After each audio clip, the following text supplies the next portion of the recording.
Hi, everybody. I'm Steve Paikin, and here we go again. A federal election debate among the four leaders of Canada's major political parties. And let's start tonight by introducing them. The leader of the Conservative Party, Stephen Harper. Right beside him, Jack Layton, the leader of the New Democratic Party. The leader of the Liberal Party is Michael Ignatieff, and the leader of the Bloc Québécois is Gilles Duceppe. We have 2 hours together, and we don't want to waste too much of that time going over the rules. Let's just say that the leaders know the rules, they've agreed to follow the rules, and they've agreed that I should enforce the rules, and so I will. Our format calls for a one-on-one debate, followed by a four-man debate on each of 6 questions. The questions came from you. You sent more than 6,000 email questions to CBC, CTV, and Global Television. Network producers went through them all and picked the ones that will be asked. Our debaters were given the broad themes of the questions, but not the specific questions. They will see them at the same time that you will see them. The first 2 debaters, decided by a draw, will be Mr. Harper and Monsieur Duceppe, and Mr. Harper will get to speak to the question first. And here is our first question of the evening. It's on the economy. Roll tape, please. My name is Robert Belita from Newmarket, Ontario. My question is this: how can the Conservative Party justify a $6 billion tax cut to corporations when Canadian families are struggling to make ends meet? Is this policy not simply putting more money in the pockets of wealthy corporations who have failed to share their wealth in the past? Okay, Mr. Harper, it's right to you for the first response on corporate tax cuts. Well, first of all, there are no corporate tax reductions in our current budget. We cut taxes several years ago across the board, not just for businesses big and small, also for consumers, the cut to the GST, for individuals and for families. The question in this election is whether taxes should be raised back up. Our position is clear. The Canadian economy has been performing well, coming out of this recession, stronger and faster than others. It's creating jobs. If you raise taxes, all you will do is impose costs on consumers and employees, cost this economy jobs, and hurt ordinary families. Okay, so this party doesn't favor raising taxes. This is the one-on-one segment. Yes, I would first like to congratulate Mr. Harper for answering a question from a citizen for the first time in this campaign. Having said that, discussing economy means we have to know all the facts, all the figures, and there's something we still don't know. What happened during the G8 and G20 summit? It seems that $50 billion was spent incorrectly during those summits. You have the report in hands, and I'm pretty sure that Mr. Layton, Mr. Ignatieff, and I all agree that you release that report. I want you to release that report. Will you release that report? Well, first of all, let me just say I don't have the report. This is an Auditor General's report, and the Auditor General did say that the document that was released yesterday should not be relied on. What I can tell Canadians is this, and it's very clear. All of the projects in that fund, they were all advanced by municipalities, approved by our government. Every single dollar is accounted for, and all those projects have been publicly disclosed and will serve those communities for many years to come. And that's what we've done across this country with the Economic Action Plan. 26,000 such projects across this country that are creating jobs and building good legacies for our communities. But I'll tell you something. During the 2008 election, you were saying there's no recession coming. Even with the economic statement made by Mr. Flaherty on November 14. It was not an economic statement, it was an ideological statement. And no plan at all. And if we had followed you that time, you would have cut a lot of expenses during a recession. We force you to come with a plan, not enough. But do you realize that with that plan, and considering the help you gave, let's say for Ontario, giving $10 billion for the auto sector, during the same time you gave only $170 million to the forestry sector in Quebec. I mean, that was a real double standard, helping people in Ontario. I got nothing against that, but why not helping people in the forestry sector? Well, first of all, Mr. Duceppe, the reality is quite different. Of course, in November of 2008, we met the G20 and we all agreed we would have stimulus plans that we rolled out across the world. Canada's was among the largest, most quickly rolled out and most successfully executed of all those plans, which is why we have superior job creation in this country. In terms of our support for the automobile and forestry sectors, I make no apologies for supporting either. We have provided billions of dollars of support also to the forestry sector in terms of helping businesses modernize with new technology, in terms of opening markets, in terms of financial services, literally billions of dollars for this industry all across the country. And that industry is beginning to turn the corner. But we do have more work to do, and we'll continue to focus on those problems. Are you telling me tonight that in that statement made by Mr. Flaherty November 14, 2008, there was a stimulus plan? Are you really telling me that? The statement of Mr. Flaherty in November was the fiscal and economic update. It was not the budget. We said the budget would be coming shortly. You just said there was a stimulus plan. Was it a stimulus plan? We said that all G20 countries had agreed to put together a stimulus plan. All the other countries were coming. That's what we did, and ours actually came out far faster and was rolled out far more quickly than those in the other countries. You were forced to do that because there was no stimulus plan at all in that statement, which has nothing concerning economy. It was all ideology, we're the ones not who brought economy. forward the stimulus plan. Unfortunately, you and the other parties decided to oppose those measures over the past couple of years, but they have been good for Canadian communities and for the Canadian economy. We're very proud of the job that we did. Certainly not good for the people working in the forestry sector. I can tell you that. Go in Gaspésia, go in Abitibi-Bidon, Saguenay-Lac-Saint-Jean, people will tell you, just talk to those people instead of refusing answering questions, and you'll see that those people Mr. Duceppe, are facing a very tough time. I was recently in Windsor, Quebec, where we made a major investment, part of investments across the country, in the pulp and paper industry in that part of Quebec.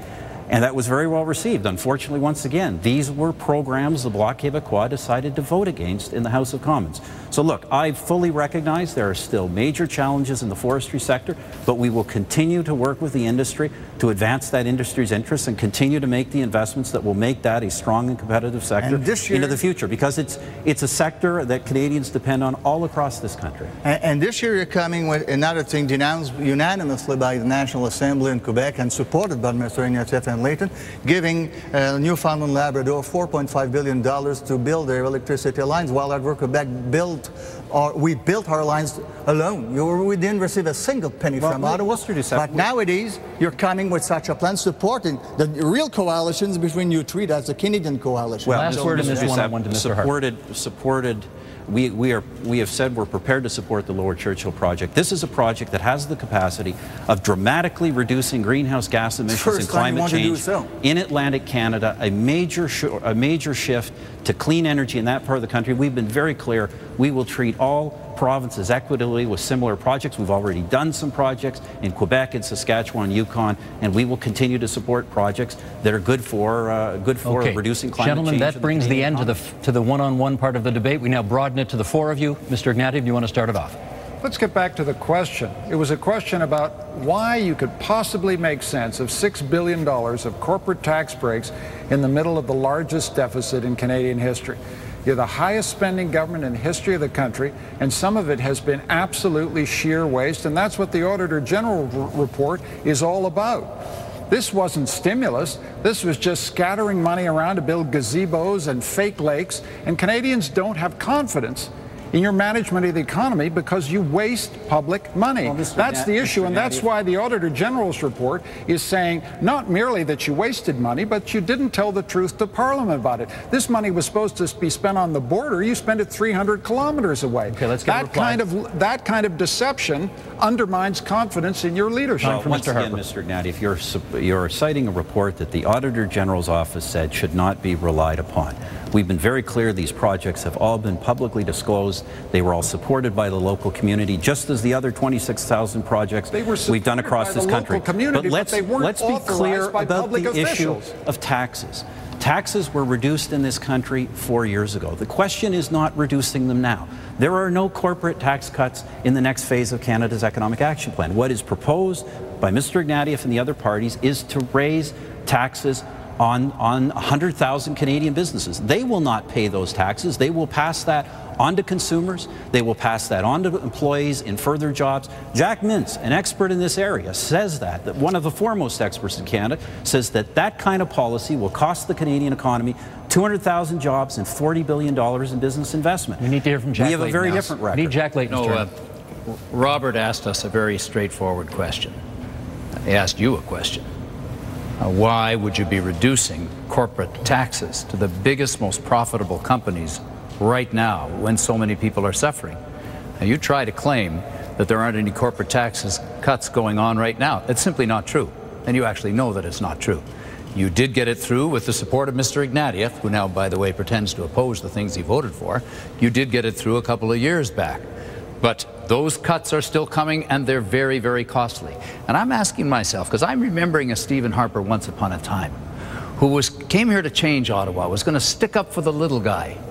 But you've become what you used to oppose. You've changed in some way. I mean, you used to care about the environment, and now we're at the back of the pack internationally. You said you'd clean up Ottawa from scandals, and now we've got the most closed, secretive government we've pretty well ever had, with scandals and people stuffed in the Senate and charged with fraud.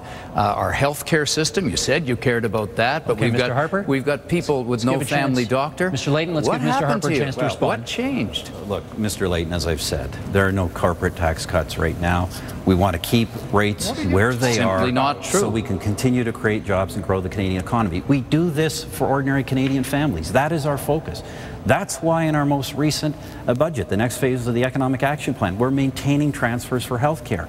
It's why we wanted to eliminate the cap on medical expenses for ordinary people in the tax system. It's why we wanted to have incentives for doctors and nurses to go to underserved areas. But these are the things, Stephen Harper. These are the things that were in the Economic Action Plan. The old Jack Layton would have supported those things instead of forcing an election that nobody wanted. And I hope when we get back to Parliament, the old Jack Layton will come back and focus on the very issues that the old Jack Layton. The old Jack Layton. I may be a grandpa now, but gentlemen, Mr. Duceppe and Mr. Ignatieff. Mr. Flaherty said that he will have to cut billions of dollars in certain programs to come to zero deficit. And he said to the Maclean magazine, April the 8th, that he had a list. He said that very clearly. So when we're talking economy, the population has to know what's on that list. Exactly what's on that list. Because Mr. Flaherty said... Let's be clear, Mr. Duceppe. So what's on that list? First of all, let's be clear. Our plan to reduce the deficit does not depend on some program of cuts. We've laid it out in the budget. It's very clear. The International Monetary Fund says it is a credible and realistic plan to reach balance. What we've said is that we believe we can continue to find efficiencies in government to reach that faster. We're looking at trying to find 5% in efficiency savings over the next 3 years. I think that's a responsibility we have in government. I think anybody who suggests you can't find efficiencies in government is quite frankly not connected to reality. Where's that? Mr. Harper, we're having an election because you couldn't tell the truth to the Parliament of Canada about the money you're going to spend on jets, jails, and corporate tax giveaways. That's what this viewer can't understand. We're in the middle of the biggest deficit in Canadian history. You didn't tell the truth to the Canadian Parliament. You're the first Prime Minister found in contempt of the Canadian Parliament. And right now you're trying to persuade Canadians you're not cutting corporate tax. Well, you cut it from, first of all, you've cut it down to 15, it'll go from 16.5 to, and nobody can understand why that makes sense when we're in the middle of the toughest deficit we've seen because of your waste and mismanagement. Mr. Harper. Mr. Ignatieff, let's be clear. The contempt motion that you guys pushed was a motion you three voted against us. You had more votes than we do. I don't agree with it. I don't think it's based on any realistic facts, but you were determined to have an election, whether the public wanted an election or not. What we view Canadians should be focused on is the economy. We're keeping taxes down to create jobs. That is working. Canada's job creation is far superior to virtually any other country, advanced country coming out of this recession. We're making investments in training to make sure, and in our educational institutions, to make sure Canadians can participate in that economy of the future. And we're opening trade markets. These are very fundamental things to keep this country strong and make sure we can deliver affordable benefits to Canadian families. You can't, this is about the economy. You've got to tell the truth about the economy. The Canadians don't understand why you're prepared to spend $30 billion on fighter jets, $13 billion on prisons, and $6 billion in corporate tax giveaways when we're in the middle of a serious deficit. The numbers don't add up. You won't be able to pay for health care. You're not telling the truth to the Canadian people. This is about the economy, and it's about telling the truth about the choices that you want to foist on the Canadian people. We need to make better choices. Let's tell the truth about jets. The current jets we have flying over Libya today, the CF-18s, will reach the end of their life at the end of this decade. What we have decided to do, and by the way, what other parties have always said in the past they support, is replacing those jets at the end of their life. we will not be spending a dime on these jets for at least 5 years, and then we'll be buying them for a period of over 20 years. Mr. Ignatieff wants you to believe, and the other party's leader wants you to believe, that somehow by canceling a jet purchase 5 or 10 years down the road, they can finance election promises today. You cannot do that. The only way they can finance their promises is raising taxes. We're saying you don't know what the jets are going to cost. That's the issue. You have no idea what the jets are going to cost. Thank you. Thank you.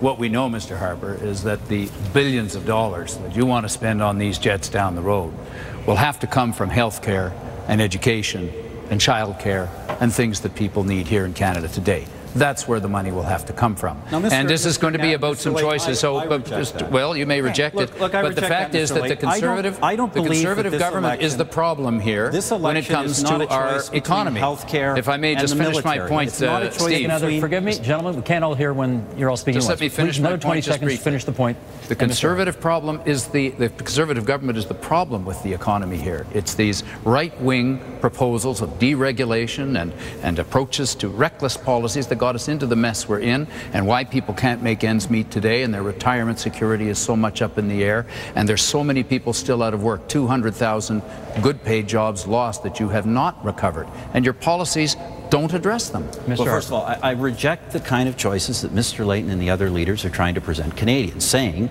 that we have to make a choice between the men and women in the uniform and health care, saying we have to make a choice between East and West, or we have to make a choice between employees and employers.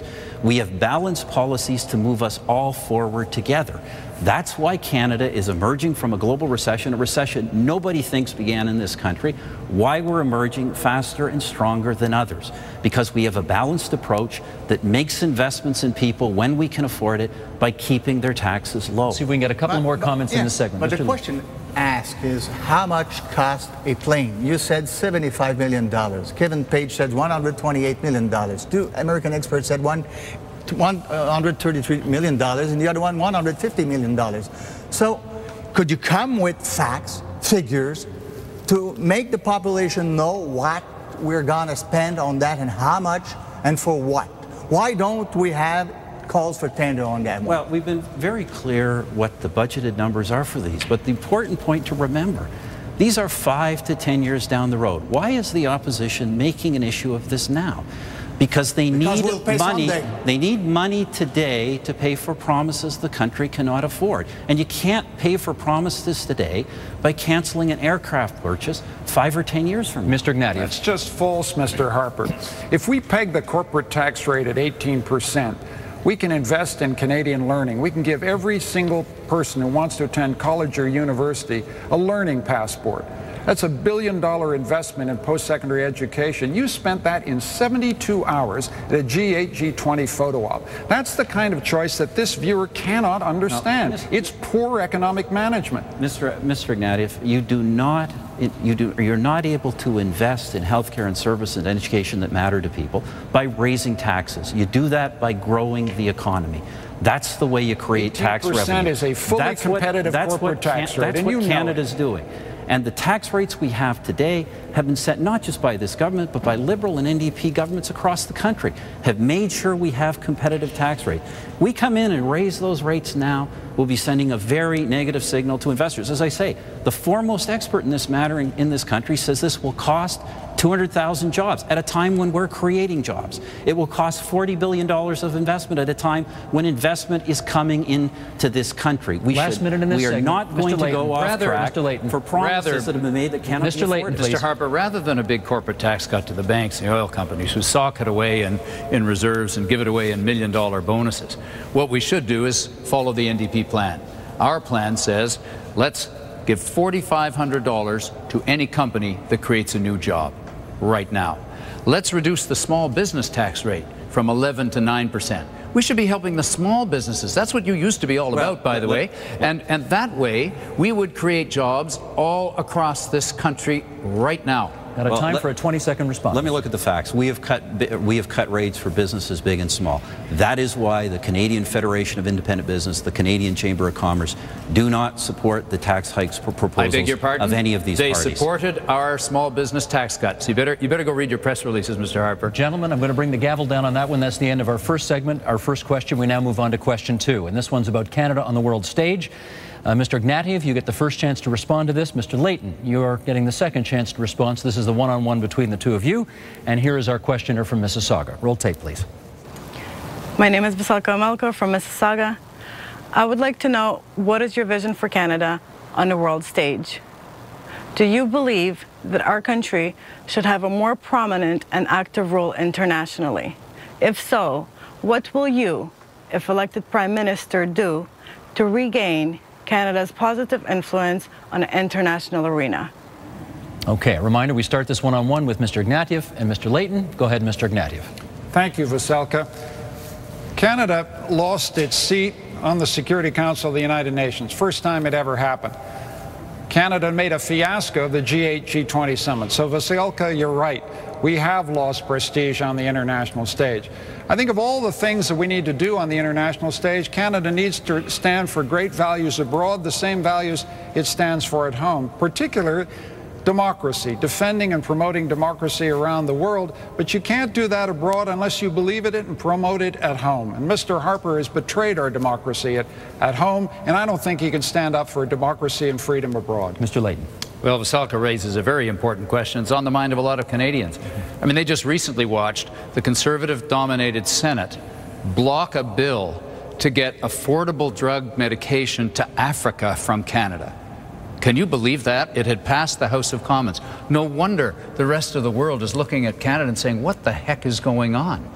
We've got two parties here running in this election, the Liberals and Conservatives, who have flatlined our foreign aid budget.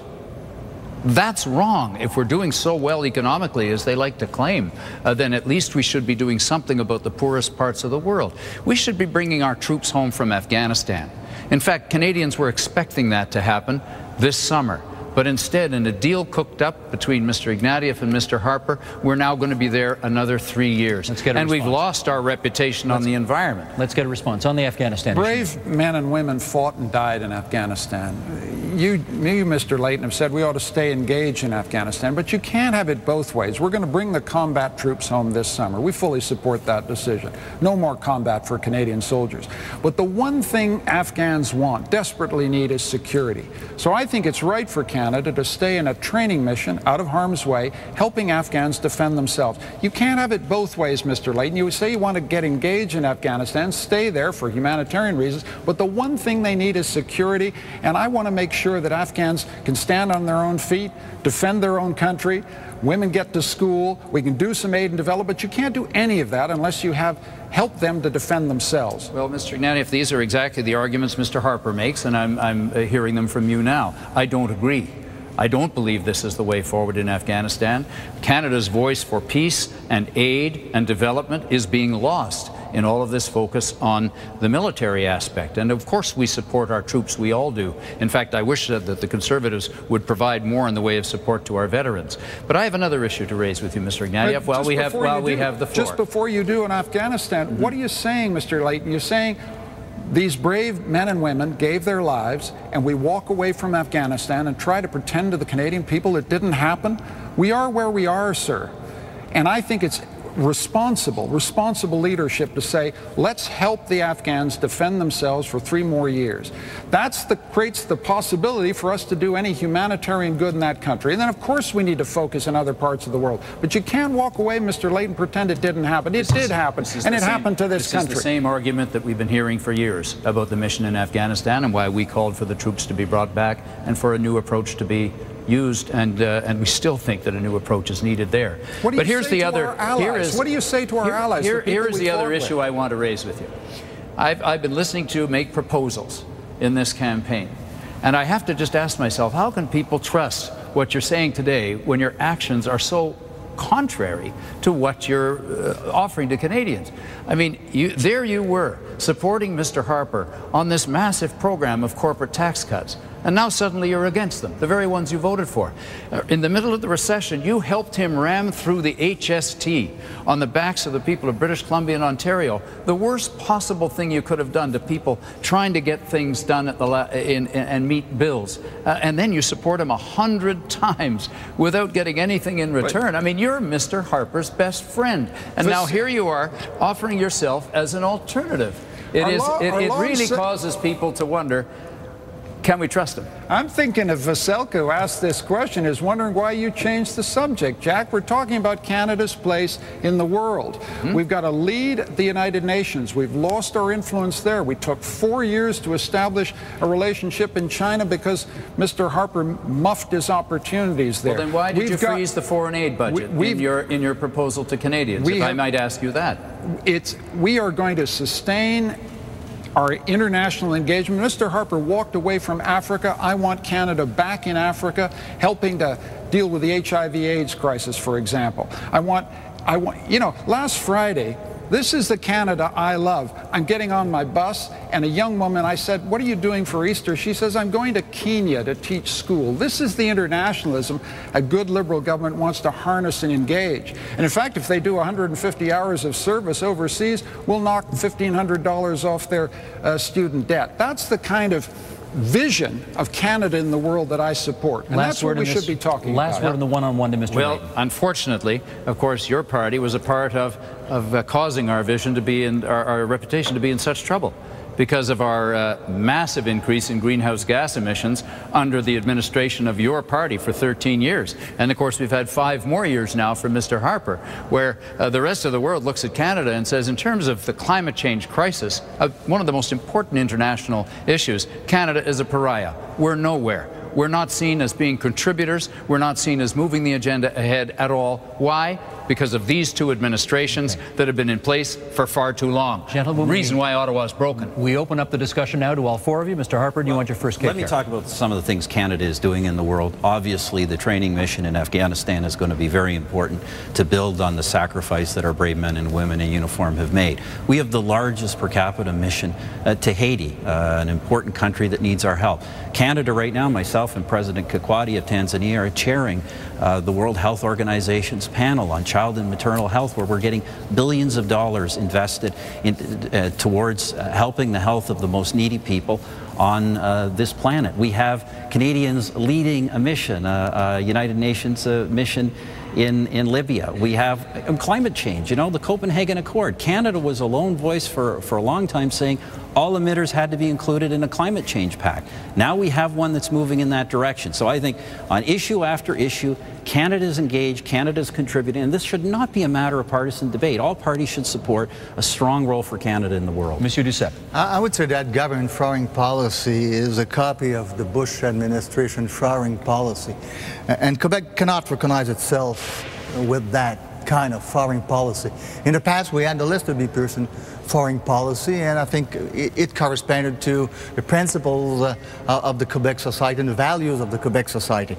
And when I look at the kind of foreign policy you're developing, and it has links with the people, your organization, you're financing, or stop, I should say, financing like chaos and rights and democracy, because they're not corresponding to your straight, narrow ideology.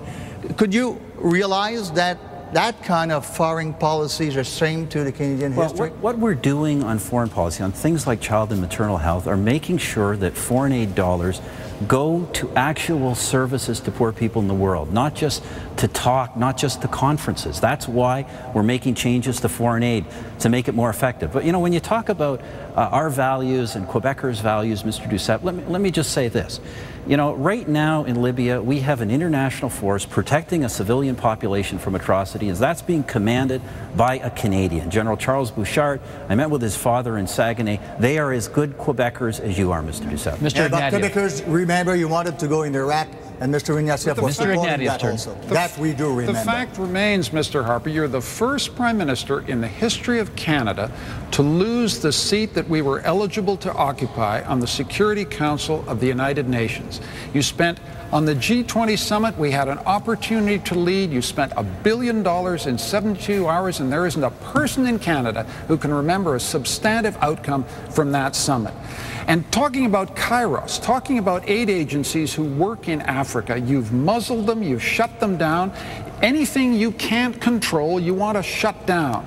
That's no way to build international prestige overseas. These church organizations had worked in Africa for 30 years with support from the Canadian government, and for ideological reasons you shut them down. When Rights and Democracy, an independent organization trying to represent human rights around the world, gave you a little trouble, you basically destroyed the organization. So You can't lead in this country if you show so little respect for democracy. You've got to let different voices flourish in foreign affairs. Harper, then Mr. Ignatieff, I just recently was at an international meeting of Canadian international NGOs dealing with foreign aid. That's what the government of Canada does. But let me talk a minute about the G8 and G20, because it has come up time and time again. We're in a global economy. A recession came to this country through no fault of our own because of forces in the global economy.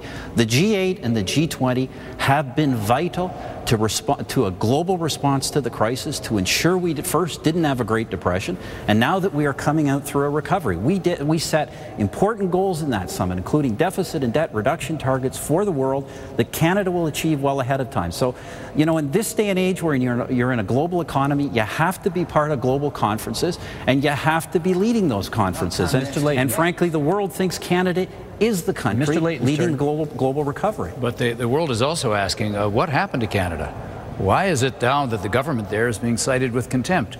Why is it now being known as a government that is so secretive and won't allow information out for its citizens? Why can't we even have open debates about foreign policy issues instead of having groups and organizations like Kairos, Rights and Democracy, we could go through the list, being shut down? Yours is the most closed administration when it comes to discussing these issues that we've seen in some time. But let me ask you simply this. Will you support my suggestion that we meet and arrange with the Auditor General for that report on the funds for the G8, G20 to be released now that it's already been leaked in various versions? Let's have her final report released. Will you go along with that? Well, I'd be absolutely happy to see the real report. Mr. Layton, well, then bring it out. Bring it out. Well, release it. It's the Auditor General's report. What are you afraid of? It's not the government. What are you waiting for? This is the Auditor General's report. We encourage the Auditor General to release that report. We obviously don't like to see documents floating around. The Auditor General herself says cannot be relied on. It looks like it takes a national debate to get a government document out of Mr. Layton, you said from Mr. Harper. Mr. Layton, you said how the world was looking at this situation right now. What the world is looking at right now and is saying, Canada's got the strongest recovery of any country on earth, and suddenly it's plunged into a fourth election in 7 years, and Canadians don't know why. Canadians don't know why we're doing this, but I tell you what we do have to do. We have to get Parliament back to work, focused on the economy, passing the good measures for people that were in our budget, that people we can afford without raising your taxes. That's what the country has to do. Canadians know exactly why we're having an election, Mr. Harper. We're having an election because you didn't tell Parliament the truth about your budget costs, about any of the numbers. They became unbelievable. The Parliament of Canada could not have confidence in anything you said, including on international aid. Minister Oda inserted a knot into a document, falsified a document, misled the House of Commons, and eventually the confidence of the whole Parliament was lost. That's why we're having an election, because you didn't tell Canadians the truth, because you abused democracy. That's why we're having an election. That's simply not correct. You know, the numbers in our budget have been verified by private sector experts. They've not been challenged. These numbers are accurate. We're having an election because the other three political parties saw an opportunity to go after the government. That's fine. I don't think Canadians agree. I think Canadians think we should not be focused on parliamentary squabbling, on censure motions, and these sorts of things. We should be focused on the economy. That's what we're doing. We've got good things in the budget to help pensioners, to help families, to help unemployed workers, to help our manufacturing sector. These are the things that Parliament should be dealing with and passing. Monsieur Duceppe. Mr. Harper, you said quite a few times when you were the leader of the official opposition that a prime minister, especially a prime minister of a monetary government, should always respect the decisions made by the House of Commons, by the elected members of the House of Commons. Otherwise, that prime minister would act with no moral at all. It was immoral not to respect the decision of the House of Commons. You said that, and you were right at that time. How come that now, since you're Prime Minister of a monetary government, every single time you don't agree with a decision made by the House of Commons, you don't remember what you were preaching at the time? I'd like to have an explanation on that. Well, Mr. Duceppe, this government, we have run the longest minority government in Canadian history. We've got a lot of things done. We don't always agree. That's just the reality of Parliament. This government attempts to listen to all the other parties. Our recent budget had elements the other parties had asked for, but can we say we're all going to agree? No, we can't. But when you're the government, you ultimately have to take responsibility for the decision, be accountable to Canadian people. That's what we're running on, our strong economic record, and that's why we are asking for another mandate. You didn't walk the talk on what you were saying. Not at all. Mr. Layton and Mr. Ignatieff. And we've had so many instances now where the House of Commons has put forward important ideas that you've simply turned around and rejected. And sometimes, I'm thinking particularly of our climate change bill, for example, went through the House of Commons twice. And yet you used the Senate, which you packed with your friends and defeated candidates and fundraisers, some of whom are up on fraud charges now. And you used that Senate to defeat a bill that called for accountability of no matter which party would be in power in Canada, so that we could have a climate change plan that would actually move us forward. It's such a disrespect for democracy, Mr. Harper, that it really isn't acceptable. Let me explain our position on that bill. We've been strongly opposed to that bill throughout. The reason is that bill has no actual measures to achieve objectives. It just sets targets. You can't achieve something by just setting a target. You can't just pass a bill declaring the unemployment rate to be 2%. You actually have to have the measures that will achieve that. When it comes to climate change, we're working internationally on the Copenhagen Accord, which now is a framework to include all emitters. That's what we sought. We're working with the Obama administration on a continental approach for our integrated industries. That's something the opposition asked for. And we're continuing through this budget to invest billions of dollars in green energy and energy efficiency. Mr. That's what Canadians wanted us to do. That's what Canadians wanted us to do. You've got to know where you're going if you're ever. You've got to know where you're going if you're ever going to get there. And that's what that bill was all about. And you don't want us to be taking strong action on climate change. I think most Canadians know that. You prefer to subsidize your friends in the big oil companies. Gentlemen, got to be fair with the time. Mr. Ignatieff. The original question was about your vision of Canada in the world. You have failed to win a seat on the Security Council. You achieved nothing at the G8, G20. You shut down every independent organization that's trying to do good in Africa or Asia if it disagrees with your ideology. If we're going to have a foreign policy, it's got to be based on democratic values. Respect for Canadians when they go overseas, respect for what they're trying to do, not trying to muzzle people, shut people down. Let some flowers bloom here. Let democracy breathe. Let it live. If you're going to promote it abroad, as we should, you've got to respect it at home. You're a man who will shut down anything you cannot control. That's the core of your vision of government.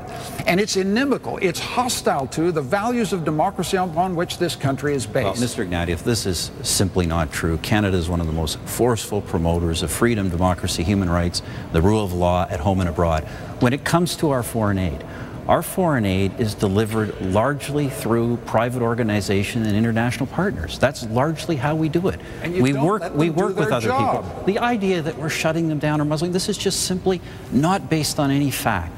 Canada, as I say right now, the important initiative we have right now on child and maternal health, we've attracted billions of dollars to deal with the health problems of the most vulnerable people on the planet, and we have all other countries, international organizations working with us. That's the kind of thing Canada is really doing in the world.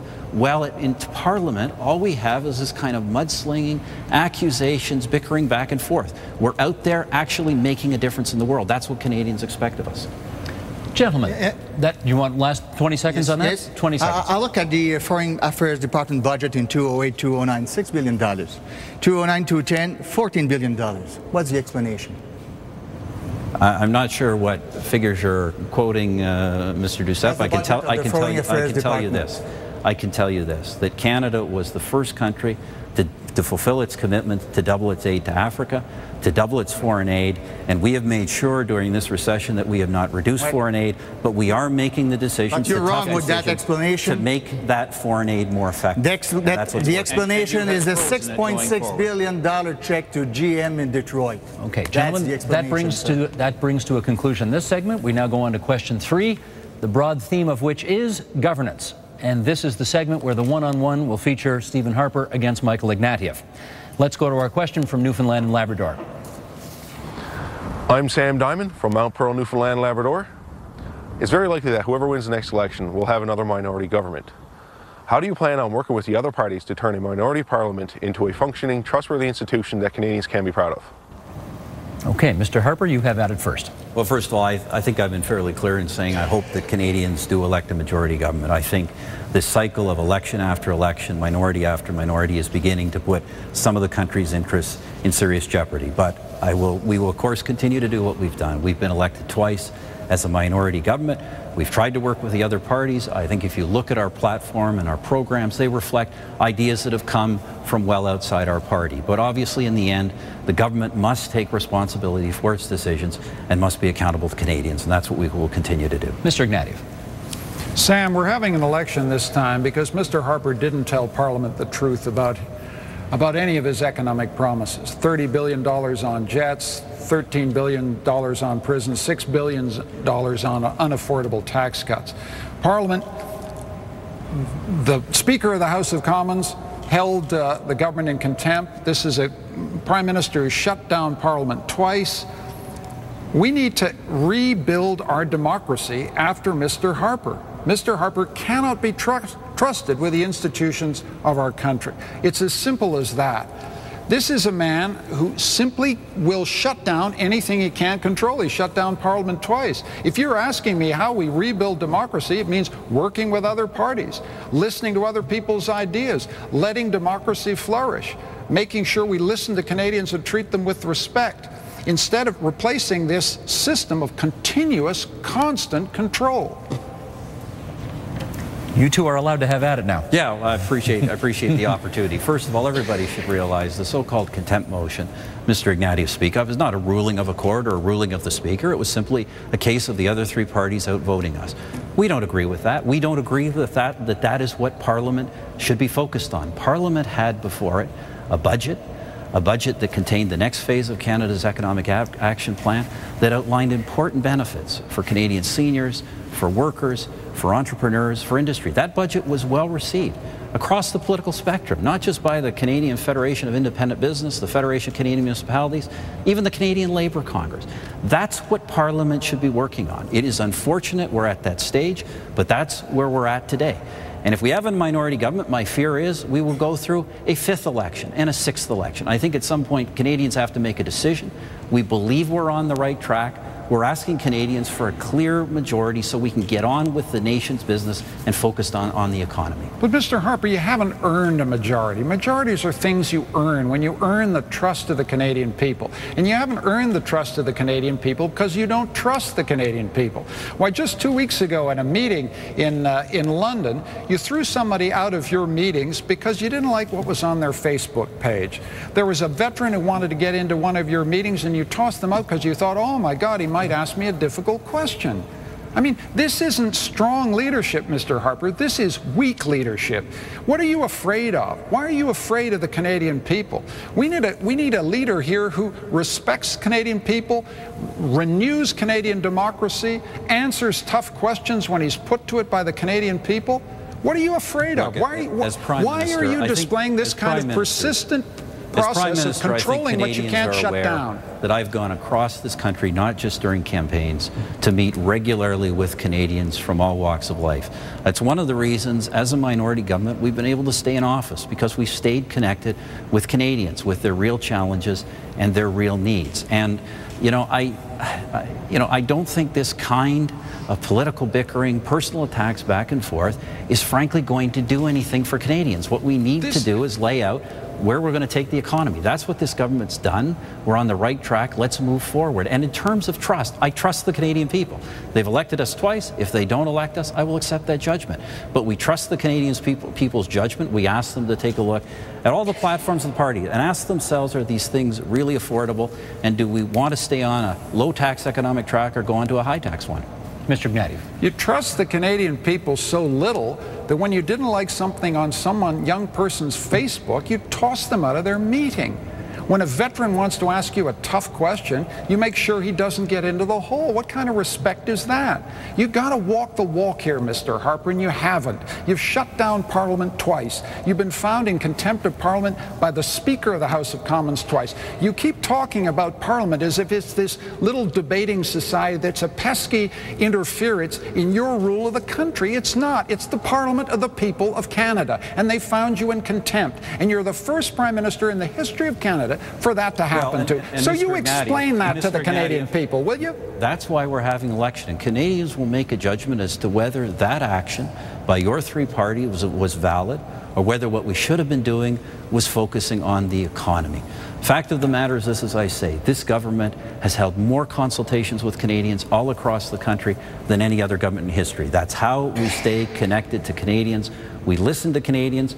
We also listen to Parliament. Parliament is where we got our mandate because we won the most seats in a national election, and obviously it's up to Canadians to decide whether to renew that mandate. Last word in the one-on-one to Mr. Ignatieff. You don't listen to Parliament. You didn't tell Parliament the truth. For 6 months, we asked, where are the numbers to justify your budget choices? It doesn't get more basic than that. That's what they put us in Parliament to do, to hold you to account. You stiffed Parliament, Mr. Harper, and that's why your government lost confidence. That's why we're having an election. And it's time you showed some respect for the basic institutions of the country. Well, Mr. Ignatieff, the contrary is the fact. We gave all that information to Parliament. Nonsense. We gave it all. And then what Parliament demanded was more documents because they said the information wasn't correct. So then we gave more documents which verified the information we have. If I understand Parliament's at a stage where the opposition's not willing to take yes for an answer. That's why we're in an election campaign. What matters to people now is not the bickering that goes on in Parliament. It's our ability to focus on what matters to them. And what matters to them is the economy. We've got important, affordable measures. I've got to jump in here, make sure we stay on time. I gave you first word in the one-on-one. You've got to get the last word in the one-on-one, then Mr. Layton. You keep using this word bickering. This isn't bickering, Mr. Harper. This is democracy.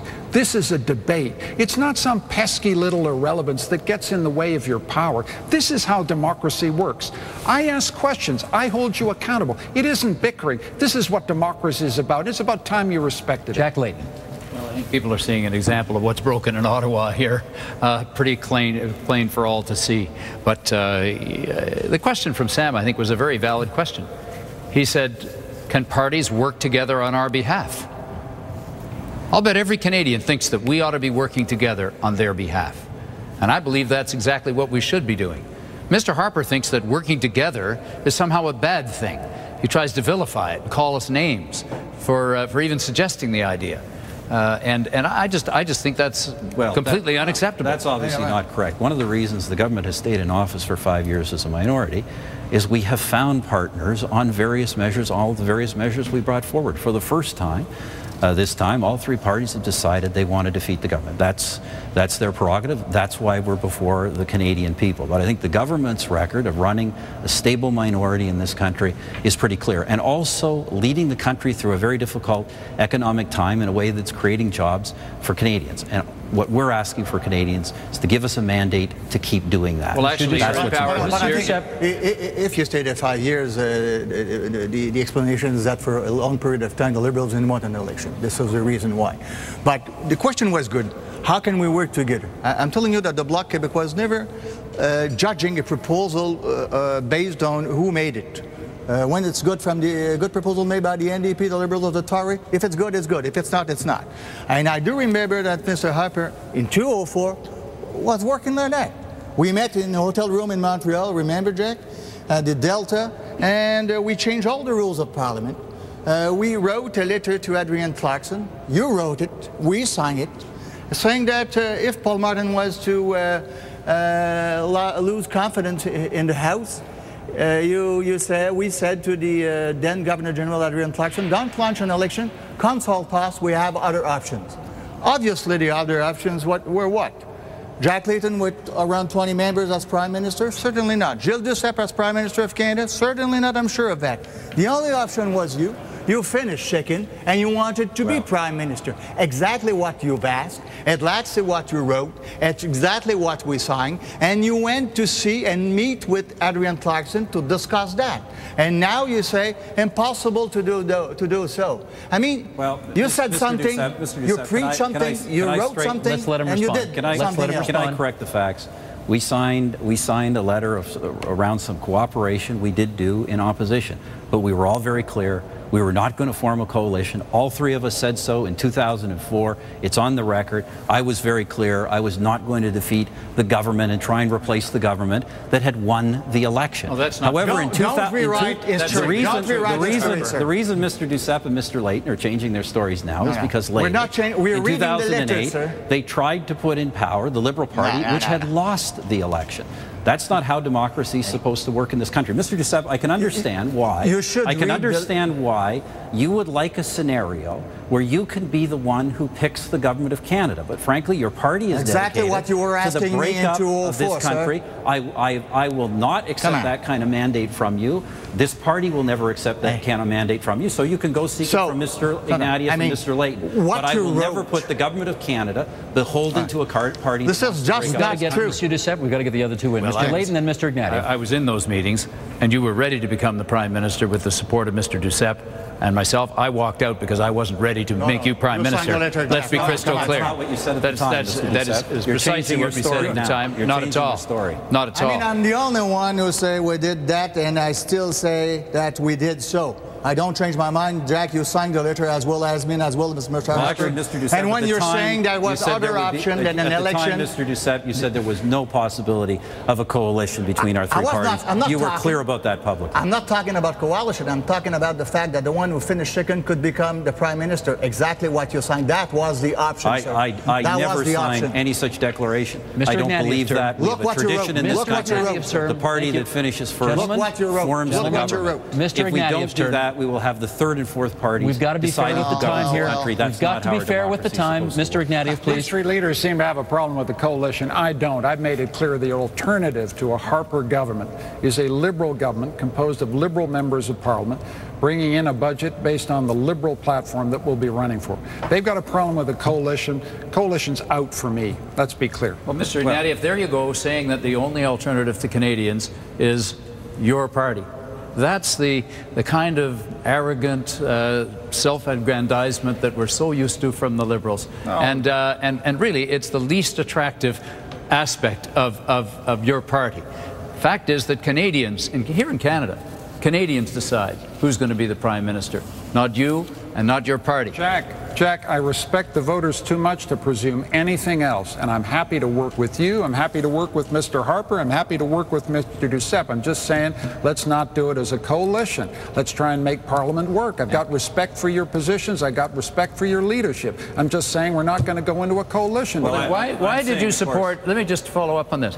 Why are you then, and have you been, Mr. Harper's best friend all these last 2.5 years, supporting his agenda, ratifying what he wants to do, time and time and time again? This is what I don't understand. In fact, if Mr. Harper, if it hadn't been for him supporting you all this time, I'd have to be lending him my crutch so that your government could have stayed in power. But this is the true story of Mr. Ignatieff and his party.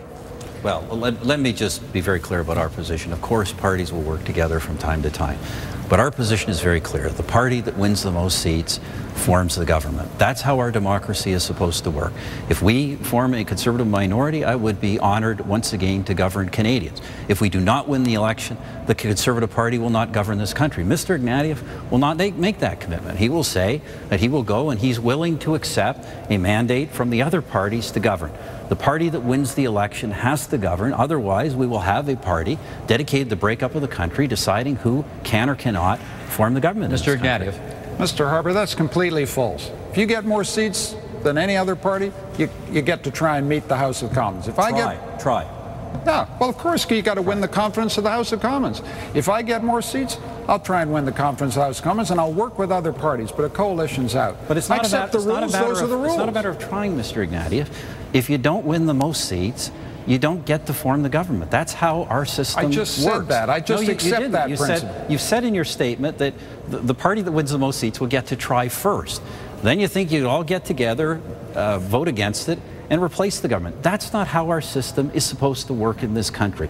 People expect that the party that wins the most seats forms the government. Otherwise, you will have a situation where small parties, including a party, the Bloc Québécois, dedicated to the breakup of the country, will decide which party goes into power. And I don't think that's good for this country. Mr. Duceppe. Yes, but when you say that the party who finish with more seats form the government, you forgot something. That party have to have the confidence of the House with a speech from the throne, with a budget. If not, I mean, otherwise there's no democracy at all. And I ask you again, you wrote a letter saying, don't launch an election. There's other option than an election if Paul Martin was to lose confidence. What were those options? Well, obviously, another Prime Minister said there's no other option than that. I was very clear. The Conservative Party was not going to try and form government when it had lost the election. That simply doesn't make any sense. We seek to get a mandate from the Canadian people. We didn't get it in 2004. This is what you We got it in 2006, and we got it in 2008. And I hope we'll have it again. And I hope this time, I'm being quite frank, I hope it is a majority, because otherwise, you look at the debate we're having today, you can see we will be into a fifth election in no time at all. And I'm worried that, quite frankly, this country at some point, we're going to lose our focus on the economy, start raising taxes, start doing things that are not good for the long-run interests of the country just because of the short-run politics of a minority parliament. That's what Mr. Harper's saying here. He's ready to accept that were he to get a majority, and I'm doing everything I can to stop it, because I'd like to lead this country, despite what Mr. Ignatieff says. But he could possibly do it with significantly less than 50% of Canadians supporting him. That's undemocratic. We need to change our electoral system. There's something wrong with the system that when a party, the Bloc Québécois, we'll pick that example, has 1.3 million votes and gets 50 seats in the House. And we've got the Green Party that gets 900,000 votes, not that far behind the Bloc, they get 0 seats. It's time that we had proportional representation in this country so that we had a proper representation of everybody's point of view when it comes to that House of Commons. And by the way, while we're at it, let's stop the undemocratic Senate from doing what it does, and it should be abolished in our opinion, wasteful and expensive and a repository for political friends. Let's get rid of it and let's test the Canadian people on that one. Let's really fix what's wrong in Ottawa. Let me address that question, because I understand. Mr. Harper, hang on a sec. I got to be even with the time here. Mr. Ignatieff, you get to respond here. The key issue is whether you can trust a politician with democratic authority. You're a Prime Minister who shut down Parliament twice. You were twice ruled against by the Speaker of the House of Commons. You lost the confidence of the House of Commons because you were found in contempt, because you didn't tell the House of Commons the truth. You're walking around now trying to claim the right to a majority. You haven't earned the right to a majority because you don't respect our democratic institutions. We've got to find a leader strong enough to live and accept and welcome democratic freedom in this country instead of trying to shut it down. Well, Mr. Ignatieff, you know, I know what your attacks are on this government. I simply don't accept the truth of those attacks. This government has governed through difficult times, through 5 years of minority government. We couldn't do that unless we respected Parliament, unless we respected the democratic process.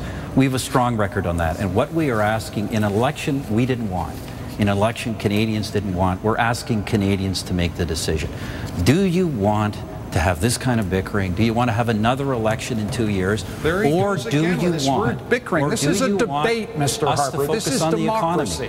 We have before Parliament measures to help our most vulnerable senior citizens, measure to give credits, tax credits to families for arts programs, to help to extend work sharing, which is save the jobs of 300,000 workers, measures to help our manufacturing sector. Once again, that's what we want. 20 seconds left in this segment, Mr. Layton. Passing, that's the mandate. Well, Mr. Layton, I have to pick up on something Mr. Ignatieff said. He said before you have to walk the walk and you have to be a strong leader and respect Parliament.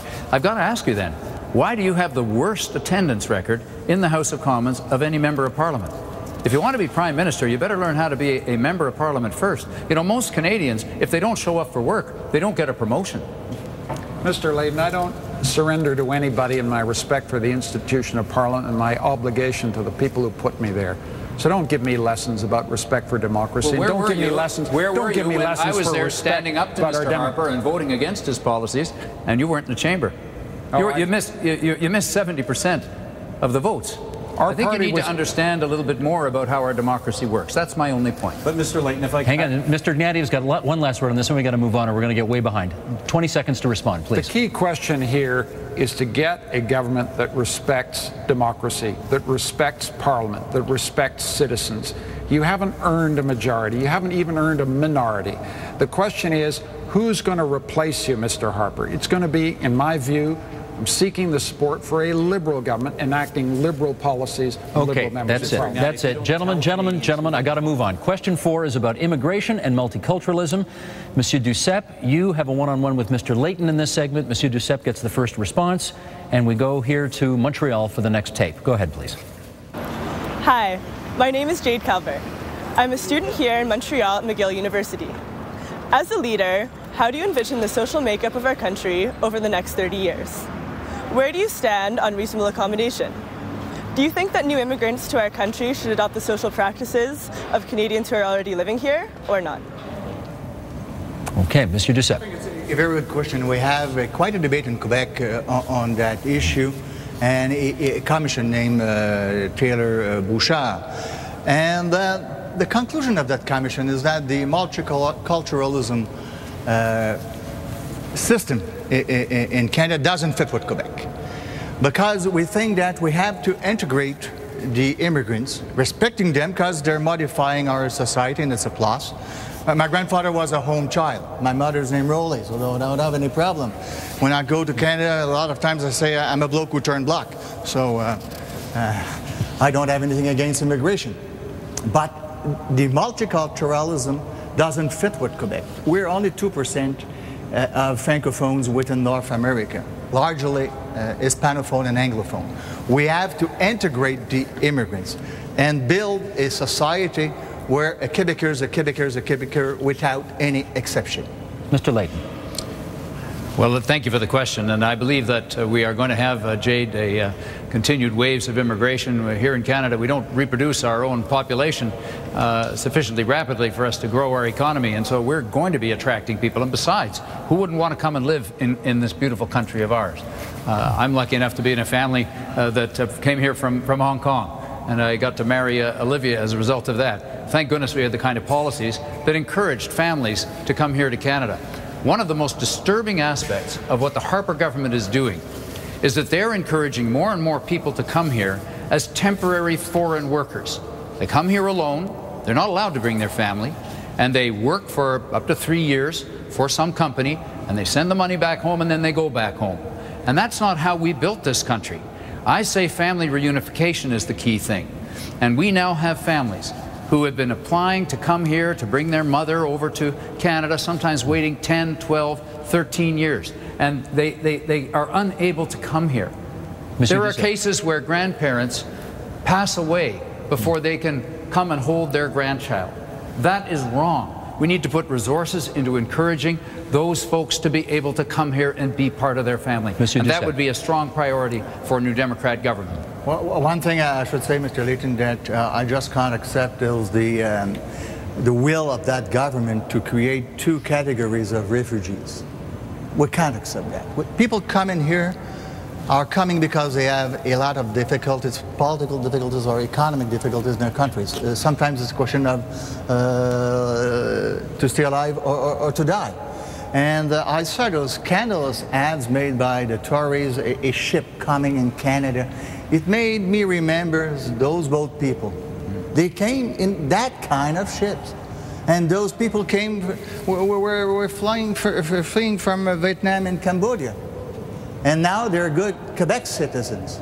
This is a plus to the Quebec society. But when I see those kind of ads identifying those people like criminals, there's no other words for that.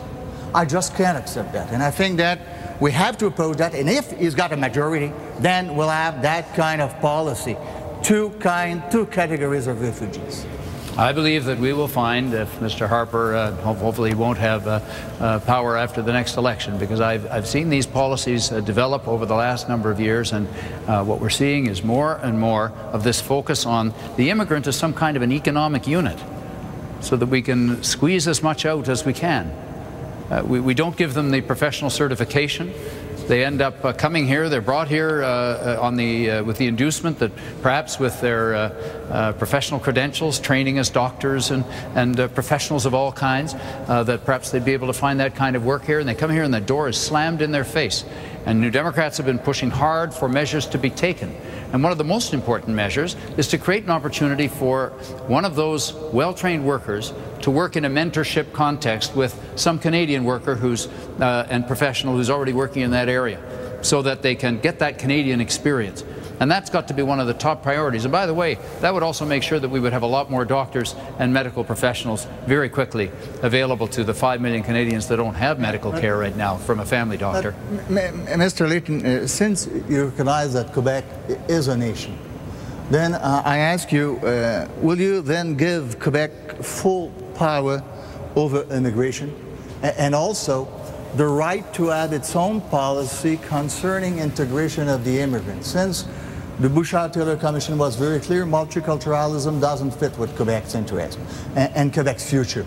Would you agree that Quebec should have the right to determine its own policy and have full power over immigration, well, since we're a nation? Of course, Quebec right now has very extensive control over its own immigration, and that's important because if we talk about Quebec, I was born and raised in Quebec, and here is a wonderful part of our country where the French language is the language of work, and it's the language of culture. Not everywhere, you know that. No, well, and that's why the NDP put forward legislation so that could happen. So you would agree that Bill 101 applied to all workers in Quebec? And we have Bill 101 applied to all workers. And we have proposed that in the House for all federally regulated. So Bill 101. Thomas Mulcair, yes, has made exactly that proposal. But I want to hear you. Do you agree that Bill 101 should apply to all economic sectors in Quebec? Well, and we're taking action on precisely that, so Mr. Duceppe. You're proposing that Bill 101 will apply? We have said that those that kind of framework should apply, for example, to workers in federally regulated industries. I'm not talking about that kind of framework. I'm talking very precisely about Bill 101. Should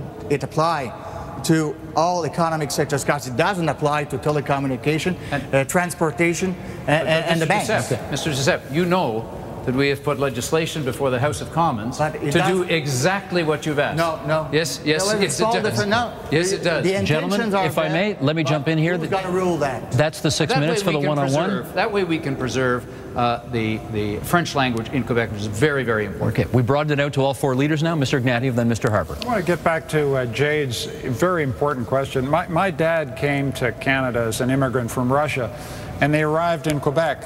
And the key, I think, to successful integration is mastery of the language. It's absolutely key that newcomers to our country, ils ont la maîtrise de la langue, Mr. Duceppe. Je crois que ça, c'est le clé. That's the key, language integration. Well, one of the problems we've got here is that this government, the Harper government, has cut settlement funding, cut language instruction. The key to taking newcomers and making them good citizens, sharing our values, is giving them the mastery of the language. In Quebec, it's going to be the French language. In other parts of the country, it's going to be the other official language. And this government has cut settlement funding. So we've broken up the process by which we take newcomers and turn them into proud citizens. And the key to the future of a multicultural society, to get to Jade's point, is equality of rights, equality of opportunity under the Charter of Rights and Freedoms. If we stick to those principles, will continue to be a model and example to the world. Mr. Harper. Well, I should just respond briefly to Mr. Ignatieff's assertion. Of course, this government has tripled settlement funding with a higher emphasis on language because it is so important. But let me just answer the original question, which was on multiculturalism, because I think it's important. We favor multiculturalism, and what Canadians need to understand, what we understand about multiculturalism, is that people who make the hard decision to leave countries where they've been established for centuries or millennia and come here, they first and foremost want to belong to this country. That's why they come. That's why they're here. They also, at the same time, will change our country. And we show through multiculturalism our willingness to accommodate their differences, but so they're more comfortable. That's why we're so successful integrating people as a country. I think we're probably the most successful country in the world in that regard. Now, one issue that was raised was foreign credentials. In our budget is an important measure to give loans to new Canadians so they can get their foreign credentials when they simply can't afford to take a course. That's something Parliament should have been doing instead of having this unnecessary election. Jack Layton. Well, first of all, that was a completely inadequate program, but maybe this debate will produce a much better one coming out of it. But why did you cut the immigrant settlement services? These are services that helped immigrants who arrived here to make their way and had, in some cases, many decades of a record of service, very effective service here in Canada. And yet your government came in and essentially created a situation where immigrants arrive and they just haven't got the support to do what you've rather piously said you think ought to be happening. Well, Mr. Layton, that's simply not true. Settlement funding support has tripled under this government. And we've also maintained, we're the first government to maintain a vigorous and strong and open-door immigration policy during a recession, because we're focused on the long-term interests of Canada and the Canadian economy. Why so many temporary foreign workers, simply are not true. Well, look, the reason for that is we've got more of them coming in than immigrants now. We have people coming who have jobs waiting for them. They almost invariably settle here. You know, the NDP government in Manitoba wants us to bring people specifically to fill jobs. That's why we're making some of this reorientation of the program, to make sure immigrants have work. It helps them adjust. It helps them become productive. It benefits everybody. Mr. I don't know why Ignatieff. anyone would be against that, and even your Michael NDP Ignatieff, colleagues are not against it. My dad came here with his mom and his brothers. He came here as a family class immigrant. I sometimes worry, and if you'd been in power then, I don't think he would have got in. I mean, we got to get the balance back. Family class immigration is crucial because families look after each other and stick to each other and help each other to succeed. If you put too much emphasis on temporary foreign workers, we'll get the balance right. Integration will be more difficult. I mean, and then we back up family reunification visas, so you got Canadian citizens saying, I can't get my mom and dad over here. And that's what you've been doing. You've been reducing family reunification, and that's creating basically deep unfairness and deep resentment on all the new Canadians that I meet. Mr. Ignatieff, I know that you and the NDP have been saying that, but that's simply not true. We've been increasing categories across the board. In terms of family class, there will be as many family class admitted this year as in the previous year. That's the government's plan. That's how we keep a strong system of immigration. I know that you think you could score some points making these kinds of arguments, but they're simply not true. And we will continue to make sure we have a strong policy that accepts immigrants for a wide variety of reasons, but particularly ensures that they're able to contribute all they can contribute to our economy and be as successful as they can be. I think it is very clear, and since it was recognized that Quebec is a nation, and we're only 2%, I repeat, in North America, that people coming to Quebec has to integrate themselves with in French, which is the public common language. So I just don't understand why you oppose, Mr. Harper and Mr. Ignatieff, that Bill 101, the French language, be the language of work for the economic sectors relying on the federal code, labor code, which are the banks, telecommunication, transportation, all those three sectors, 300,000 people, a lot of women among them. I just don't understand why it doesn't. We don't need a constitutional amendment to do so. Well, just Mr. Duceppe, I can answer the question. We have, as we've said as a government many times, we respect the division of powers in our federal constitution. It gives the federal government some powers over the labor area, gives the Quebec government other powers over the labor area. We have important constitutional responsibilities to the two national languages of this country, and in our area of jurisdiction, we respect that. We don't interfere with Quebec's jurisdiction over Bill 101. But let me just also question what you keep saying, that somehow multiculturalism is incompatible with being a Quebecer. You know, there's lots of people in this country who speak English who don't come from an English or a British background. One can retain their culture and their cultural identity and still integrate into the mainstream language of the community, which is French in Quebec and English in most of the rest of the country. And that's what we do, and that's why we support these policies. Yes, but what we're saying on that, we had a commission working on that, and it's not because we don't want those people to enrich our culture. Obviously, we want that, but we don't want to create ghettos. And you think when you're coming in Quebec, you have to integrate to the Quebec society. And the model of the multiculturalism is in bankruptcy in Great Britain, as an example, and it is contested in a lot of places. That doesn't mean that you don't want the immigrants to come and to bring their own values and part of their culture. But you have to reply here. Gentlemen, quick reply here, then the other two. Creating ghettos. It is the most successful integration policy in the world. It helps Canadians retain their culture while being part of the broader community. That's what we're so proud of. I know the Bloc Québécois wants to break up the country, and you don't think new Canadians are going to support that objective. That's fine. No, but this is not the case at all. Gentlemen, this is not the case at all. Mr. Layton, please. Jack Layton's turn, please. Well, I have to come back to the issue that's on the minds of most of the families that we're talking about here, which is how they can bring their family members to join them here. And how can we regard it as somehow acceptable that a family has to wait for 10 years for their mother or father to come and join them? I mean, that is just so wrong. I think of Olivia's mother, who lives with us, has lived with us for 20 years. Thank goodness she wasn't applying to come here now, because she might never have got to see my granddaughter. That's just simply wrong, and it's tearing families apart. Why don't we make a commitment, all of the parties together, to say that that's going to get fixed, and we're going to make sure that every family member that wants to be here as part of a loving family and building this country through that kind of love and community building, that we're going to make that a top priority. I tell you, the New Democrats will do that. Well, first of all, Mr. Layton, when we took government, it's well known that there were backlogs of hundreds of thousands of files in every single category of immigration. We've been working to bring those down. We're admitting record numbers of people. That's what we're going to continue to do. The fact of the matter will be there will always be far more people willing to come to Canada than we can admit in any year.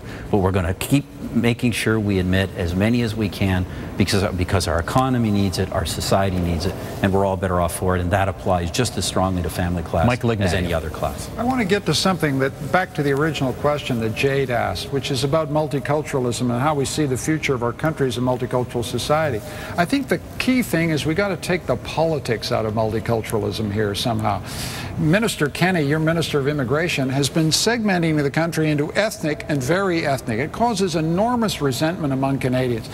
Newcomers to our country who become citizens, the thing they most want to be treated as is a Canadian. A Canadian is a Canadian. We're going to have a great future as a multicultural country if we work on that basis. Equality of rights, equality of responsibilities, competence in the two official languages. That's the ground that will create a stable multicultural society. But if we start micro-targeting communities and putting one community against another, the way Minister Kennedy's been doing, that's going to break up a multicultural society. Well, I've made it my objective since we formed the new Party of Canada to make sure our party is present in all cultural communities of this country. That's what Minister Kenney and so many other of our members have been doing. It has been successful. More and more new Canadians are voting for our party. Obviously encourage them to do so. I think there are a lot of small C conservatives out there who should become big C conservatives, but we respect their choices, and we respect the right of every party, Liberal, New Democrat, every party, to go out and try and get Canadians no matter what their different ethnic background. That's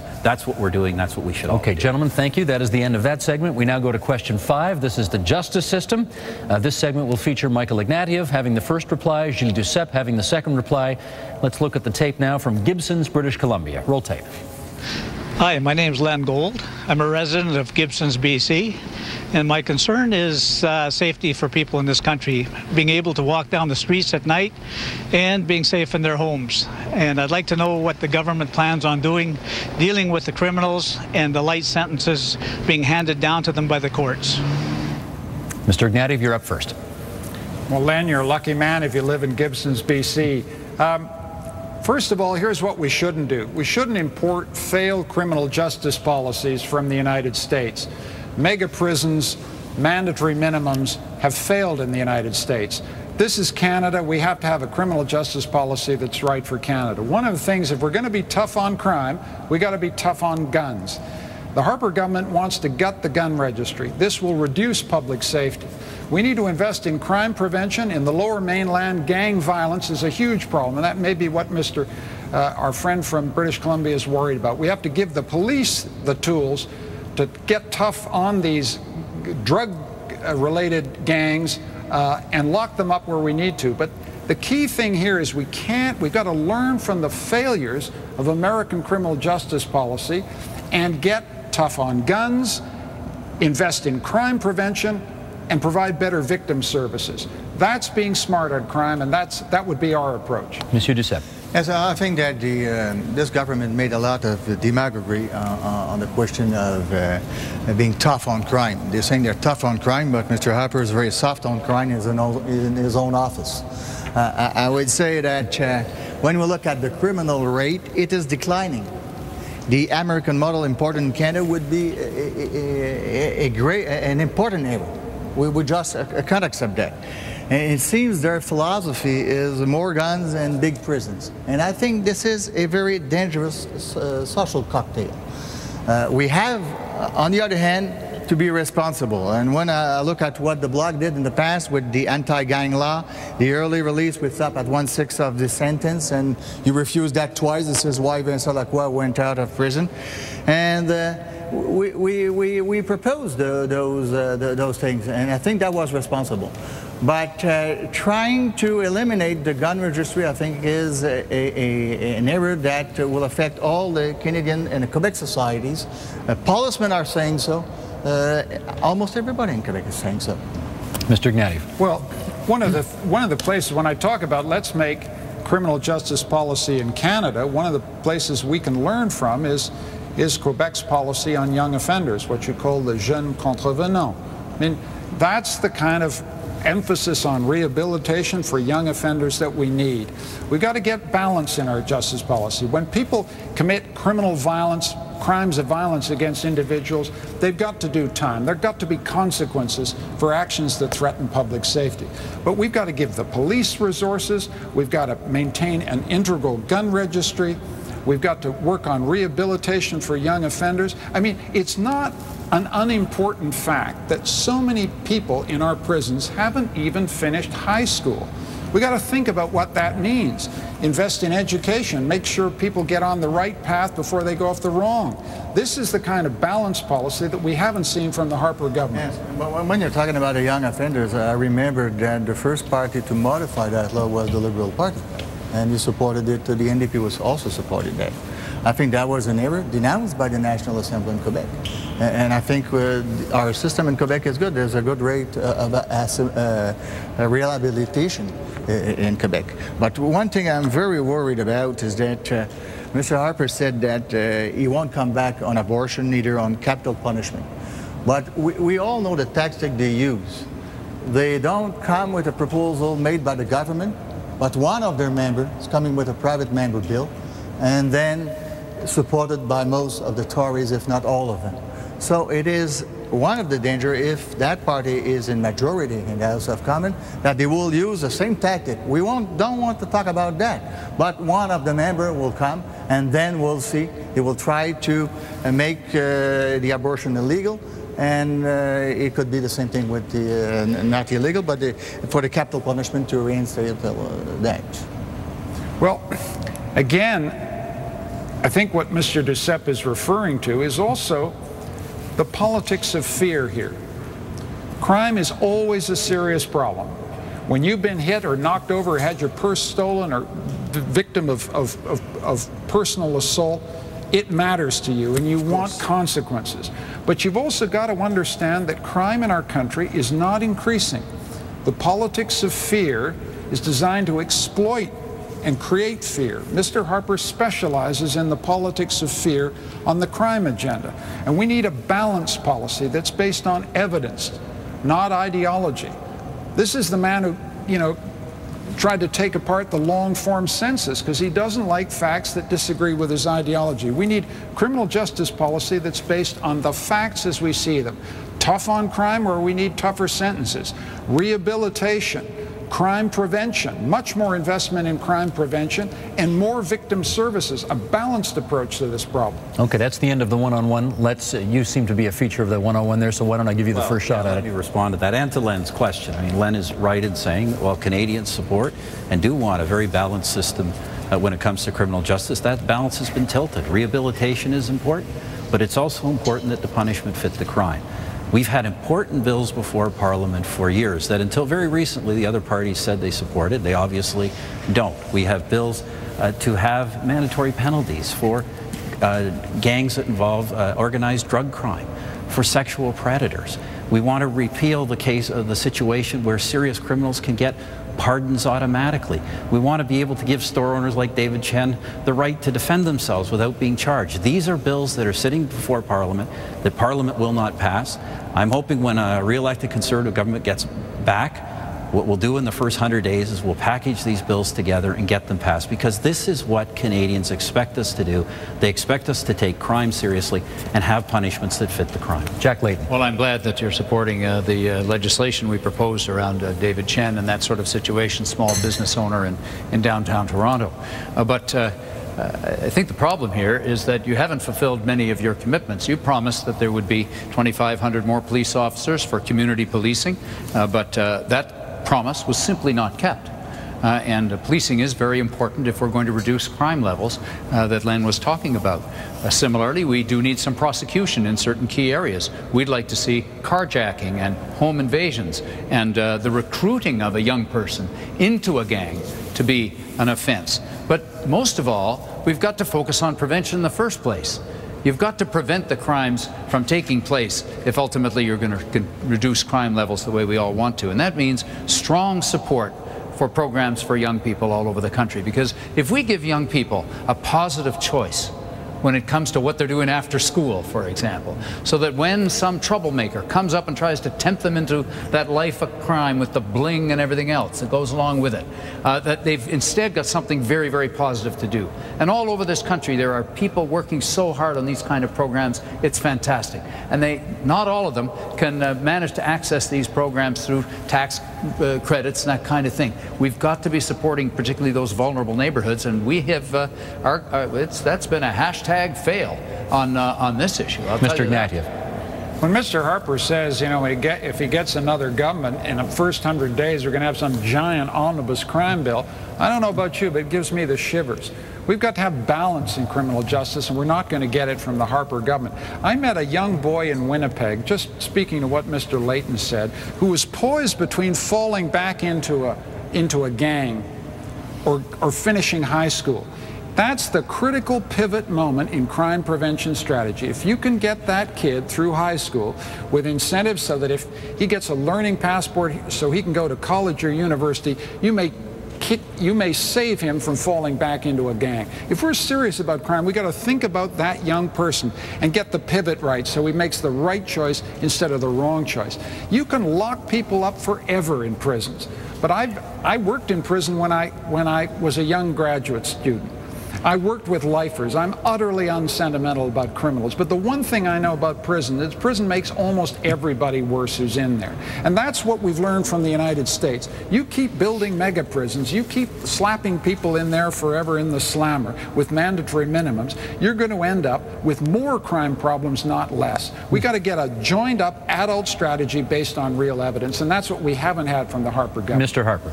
Well, we're making investments in youth crime prevention programs. In fact, there were renewal of those very programs in the budget we just tabled before Parliament, and yet all the opposition parties decided to combine and force an unnecessary election instead. I hope we get re-elected.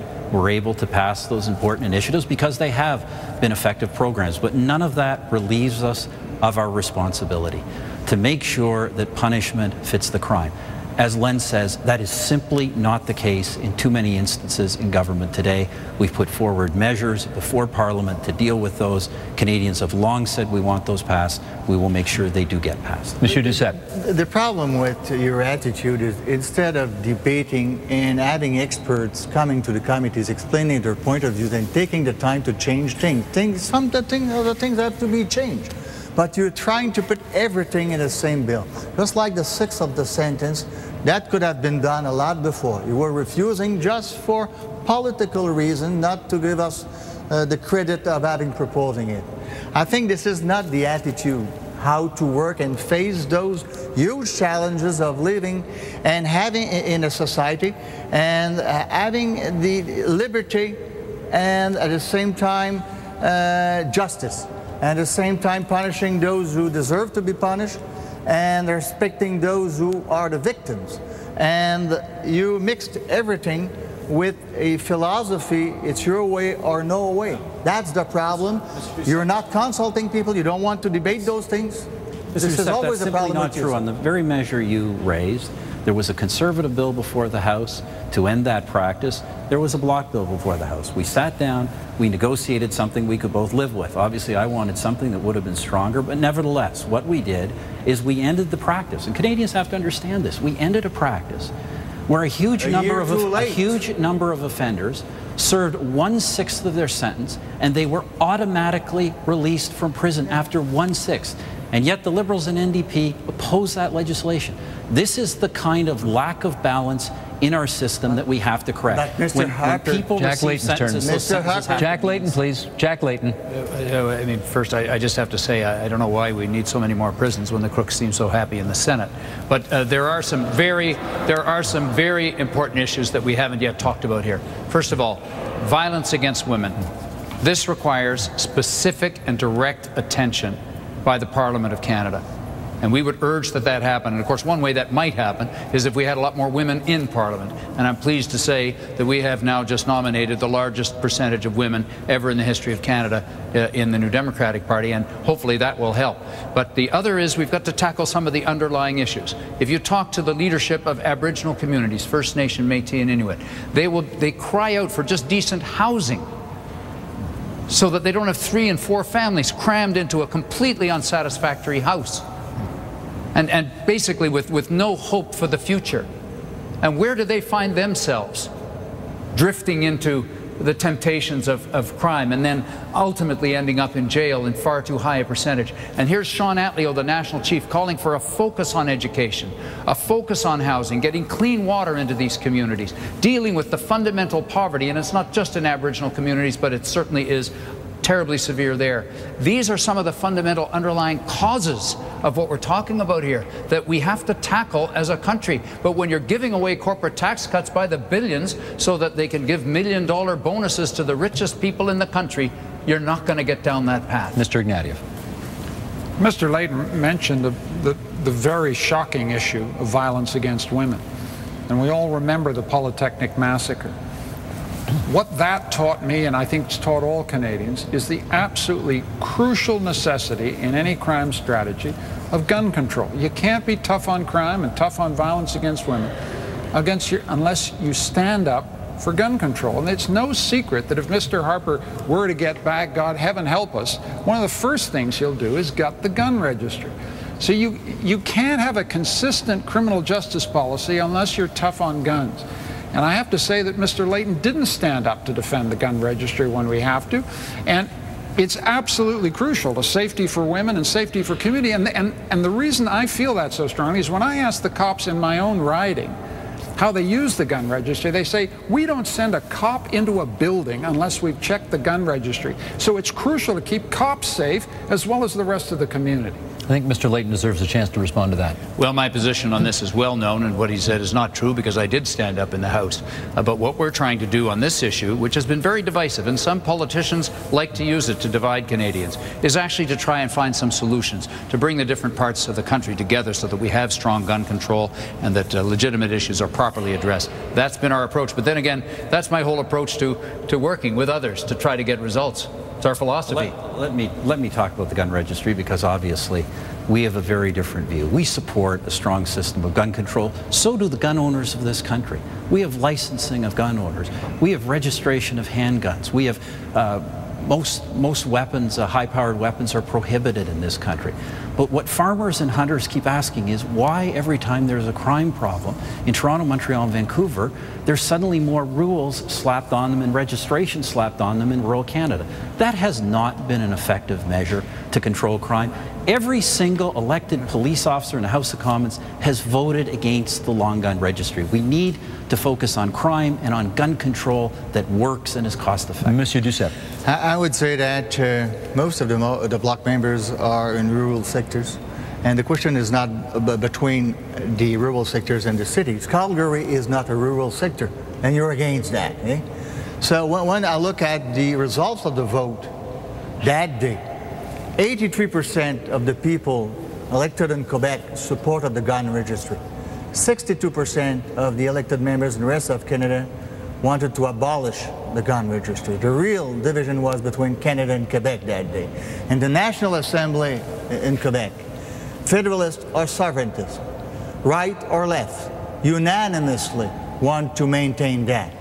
Because we think we want to live in a society where we're registering a lot of things. The cars are registered, the boats are registered. Even when you're hunting ducks, you got to register the ducks.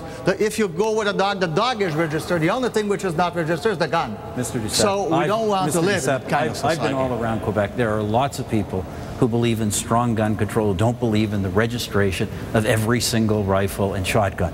You know, Jean-Guy Dagenet, the head of the Police Association, is a Conservative candidate in this election and doesn't support that kind of a gun registry. We need effective gun control, and we can't, every time we talk about crime, suddenly talk about rules for hunters and 30 farmers. seconds left. 30 seconds left. But I think he's a typical Tory candidate, saying something before being elected and saying that the opposite one is running as a Tory, just like you did in 2004 and now on. 30 seconds left in this segment. Mr. Ignatieff, you get the last word. Police across the country say effective, comprehensive gun control is essential to public safety and keeping their officers safe. That's good enough for me. And people, women particularly, get killed with long guns, short guns. They don't care. All they know, they're dead. And all I care about is making sure that they're safe. And that means to me an integrated gun registry. But Mr. Ignatieff, registration doesn't do any of that. That's why all the elected police officers, many police officers, Julian Fantino, the chief of the Ontario Provincial Police, a Conservative member of Parliament, doesn't support a long gun registry. You have to have policies that work on guns and that actually go after criminals. That's the last word in this segment. This is our sixth and final question. It's on the issue of health care. And Jack Layton, you'll get the first kick at it, and then Mr. Harper, you get the next one after that. Roll tape, please. Hi, I'm Patty Ryan in New Glasgow, Nova Scotia. In the last health accord between Ottawa and the provinces, the federal government made the provinces accountable for reductions in wait times. That accord expires in 2014. What I want to know is what you plan to do with a new accord that will hold the provinces accountable, not just for efficiencies in the healthcare system, but for improvements in the health of our population. A new health accord, Mr. Layton. Well, that is a terrific question from Patty, and it is a vitally important question in this election. Who do you trust to negotiate the next health accord with the provinces? And I submit to you that that is the best reason to be voting New Democrat. Because when public health care was created in this country by Tommy Douglas in Saskatchewan years ago, and then brought to the national debate by the NDP, working in a minority parliament, I might say, in order to bring our public health care system to light, one that Obama tried to implement in the U.S. It's envied around the world. It needs some improvement now, however. And so we've got to ensure the ongoing funding, and that means we've got to be clear on the 6% increase that goes forward. But we can't wait until then to start fixing what needs to be fixed. We say, let's hire doctors and nurses now for family medicine all over the country. Let's make sure that we have home care, additional home care for families that are looking after people, and that we get more long-term care beds now for the people who need them. And finally, take action on prescription drugs to bring those prices down. All of that's in our platform, starting right now, and that's why I'm asking for your support so that we can put the focus on health care where it belongs. Stephen Harper. Well, of course, Patty's family, like my families and almost all Canadian families, depend on our universal system of public health care. If I could just say that when the original health accord was signed, it didn't actually have any accountability or wait time measures. This was something we negotiated, our government negotiated with the provinces later. We intend in 2014 to work further with our provinces to get greater accountability. We're now spending a record amount on health care federally and provincially. We want to get greater accountability, but we want to do it in a way that we work with the provinces, we work together, we don't point fingers, we find ways that those dollars can be effective as possible and help as many people as possible. And that's the approach we're bringing to health care, not federal-provincial bickering, but a cooperative approach to get better results from our system. Well, Mr. Harper, I've got to say, your conversion on the question of funding public health care into the future at 6% per year was simply remarkable, because you never mentioned anything about it in the budget, except to say that there might be something modest into the future. You were very vague about it. But as soon as you realized that Canadians cared a lot about this, you jumped on the bandwagon. I've got to tell you, I am concerned that a Stephen Harper government would not put the focus on keeping our health care system public, would not look at expanding it into key areas that families need help with now. The latest example we got was in your budget, where you said you were going to give some credit to doctors who might serve in rural communities, a small number, but that would just simply take doctors from the urban areas and move them to the rural areas. That's not a solution. That might pit one Canadian against the other, but it's not the right way to go. What we're proposing is action now, and that's why I would encourage people to come to the conclusion I've come to, which is that Stephen Harper and the Conservatives can't be trusted when it comes to the future of our healthcare system and making sure it's robust and meeting the challenges of tomorrow. Let's be clear about the facts. The 6% increase in the healthcare transfers to the provinces have been in every budget this government's brought forward, including the most recent budget, and it's black and white repeated in our platform. And this is also the first government to honor those commitments, the first government that has actually continued to increase healthcare funding instead of cutting it back. Now, in the budget, we did have some other measures. We had measures to end the cap on medical expenses that can be claimed under income tax. We did have measures, as was mentioned, to encourage doctors and nurses to serve in underserved areas. These are important matters that I believe Parliament, we can afford them. I believe Parliament should be sitting and should be passing those kinds of measures. But the party that you lead now really was a merger of a party involving one that you used to head up, a more extreme right-wing party, and then there have been various organizations you've been involved with over the years that have not been supportive of our public health care system, that have wanted to see more privatization of our health care system.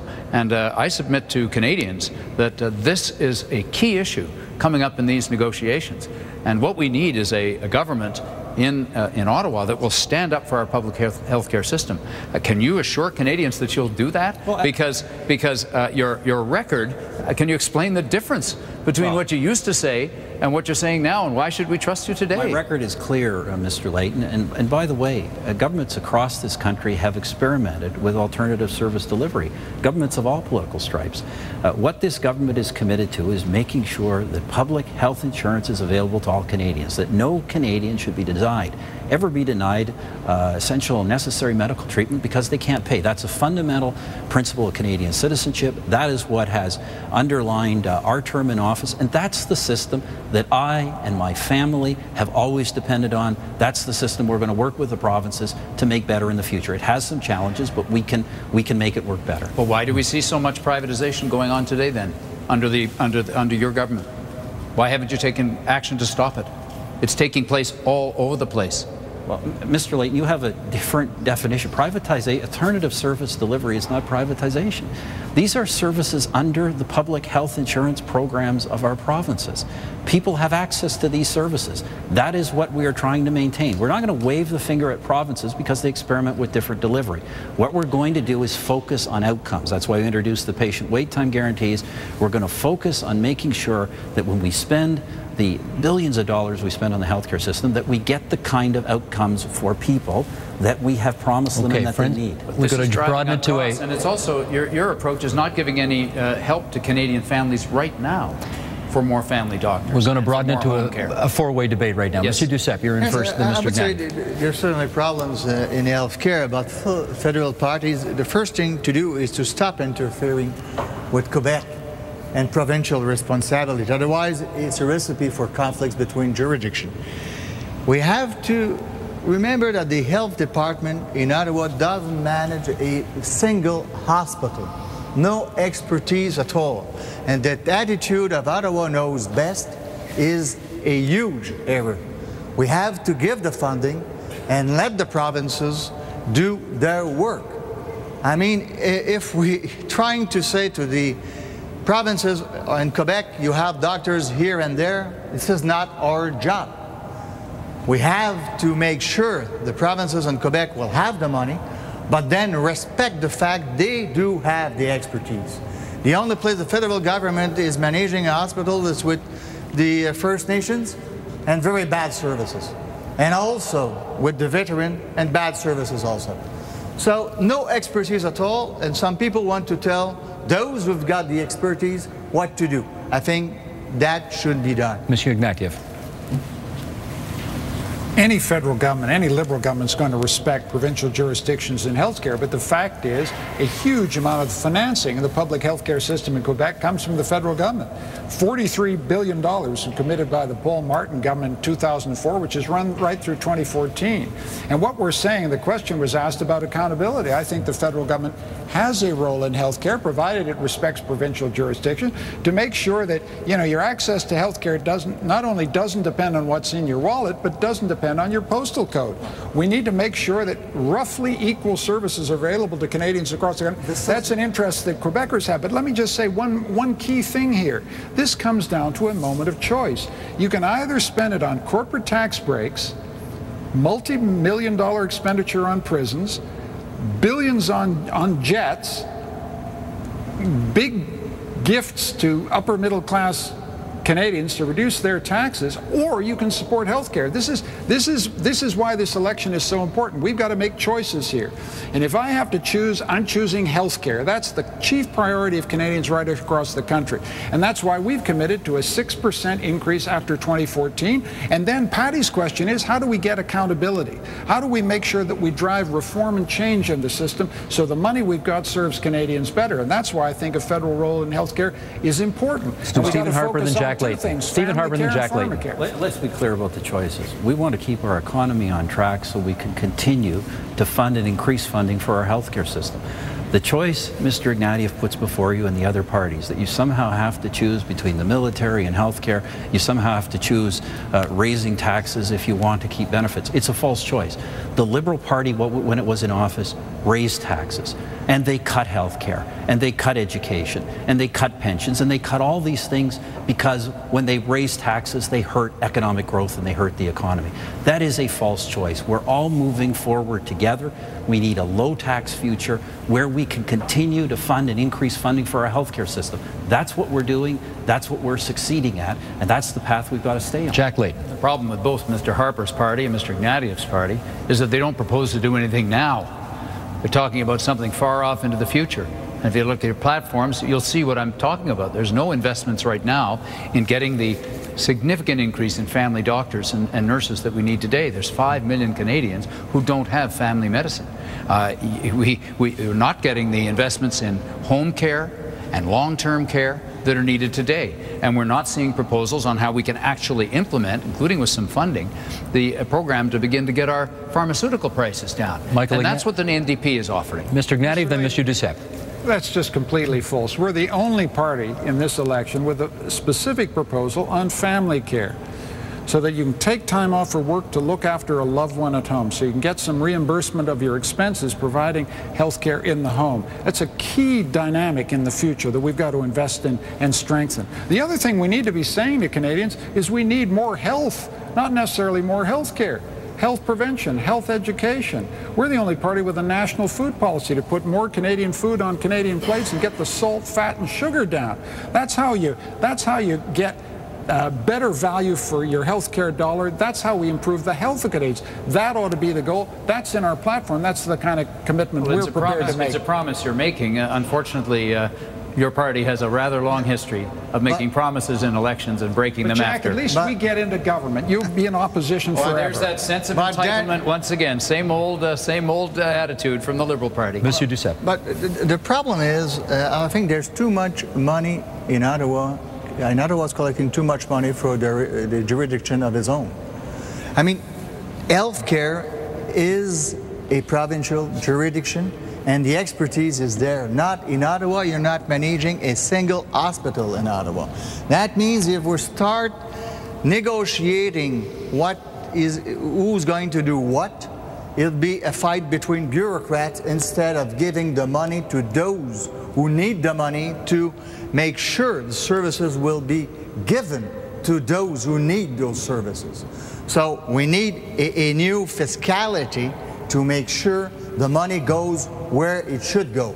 not here and then imposing decisions with no expertise at all on the provinces and on Quebec. I've tried to stay out of this thing all night long because you gentlemen have been doing a fine job keeping it going, but I did get a lot of emails, I must say, from people saying, please ask them this. You're all promising to continue health funding at 6% a year in a world where our growth rates are about 2% and change, and while you're all promising to keep taxes reasonably low, and you're all promising to erase deficits that are very, very high. Can any of you really do this? 1, 2, 3. Let's hear from you all, please. Yes, absolutely. You make it your highest priority. That's what we've done. We've said right from the beginning, we've laid out the fiscal plan. It's the International Monetary Fund and others says very credible, and we've been clear. We're not going to cut the rate of increase in transfers for healthcare, education, and pensions. That is job number one. That's why it's going to take us 3 or 4 years to balance the budget, but we're going to make sure that we maintain and continue to fund those programs, because that's ultimately what Canadians think it's all about, keeping the economy strong so we can continue to deliver these kinds of services. Mr. Layton. It's going to be about making choices. Mr. Harper's trying to tell us tonight that one can have absolutely everything. Huge tax cuts and huge expenditures on jets and continued increase in health spending. This isn't the old Stephen Harper talking. This is the one who's now been affected by the Ottawa culture, I have to say. But it does mean making some choices, and some things we will not be able to do if we're going to fund our health care. And we've set out some of those things that should not be done. Mr. Harper's budget includes a platform includes an $11 billion hole. Things he says he's going to not spend money on, but he won't tell us what they are. Will they be food inspectors? Will they be in the military? Who are these people going to be? What services are going to be lost?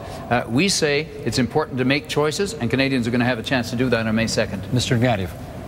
Straight question deserves a straight answer. You peg the corporate tax rate at 18%. You save $6 billion. You put those jets out to competitive tender. You save more billions. You stop building those mega prisons, you save still more billions. That allows you to invest 6% to improve Canadian health care. That's how you, this is choice time. Mr. Harper is offering you fantasy economics. He cannot explain how he's going to sustain Canadian health care. We can. Monsieur Duceppe? I'll give you 2 examples. It's about choices. Obviously, it's about choices. We should stop giving the oil companies fiscal advantages, $3 billion. And we should also stop letting money, $3 billion, going into tax haven. We even signed a treaty with Panama, a tax haven. I mean, $3 billion a year plus those $3 billion to the oil companies, that makes all in all $6 billion. Just those 2 examples. Mr. Harper?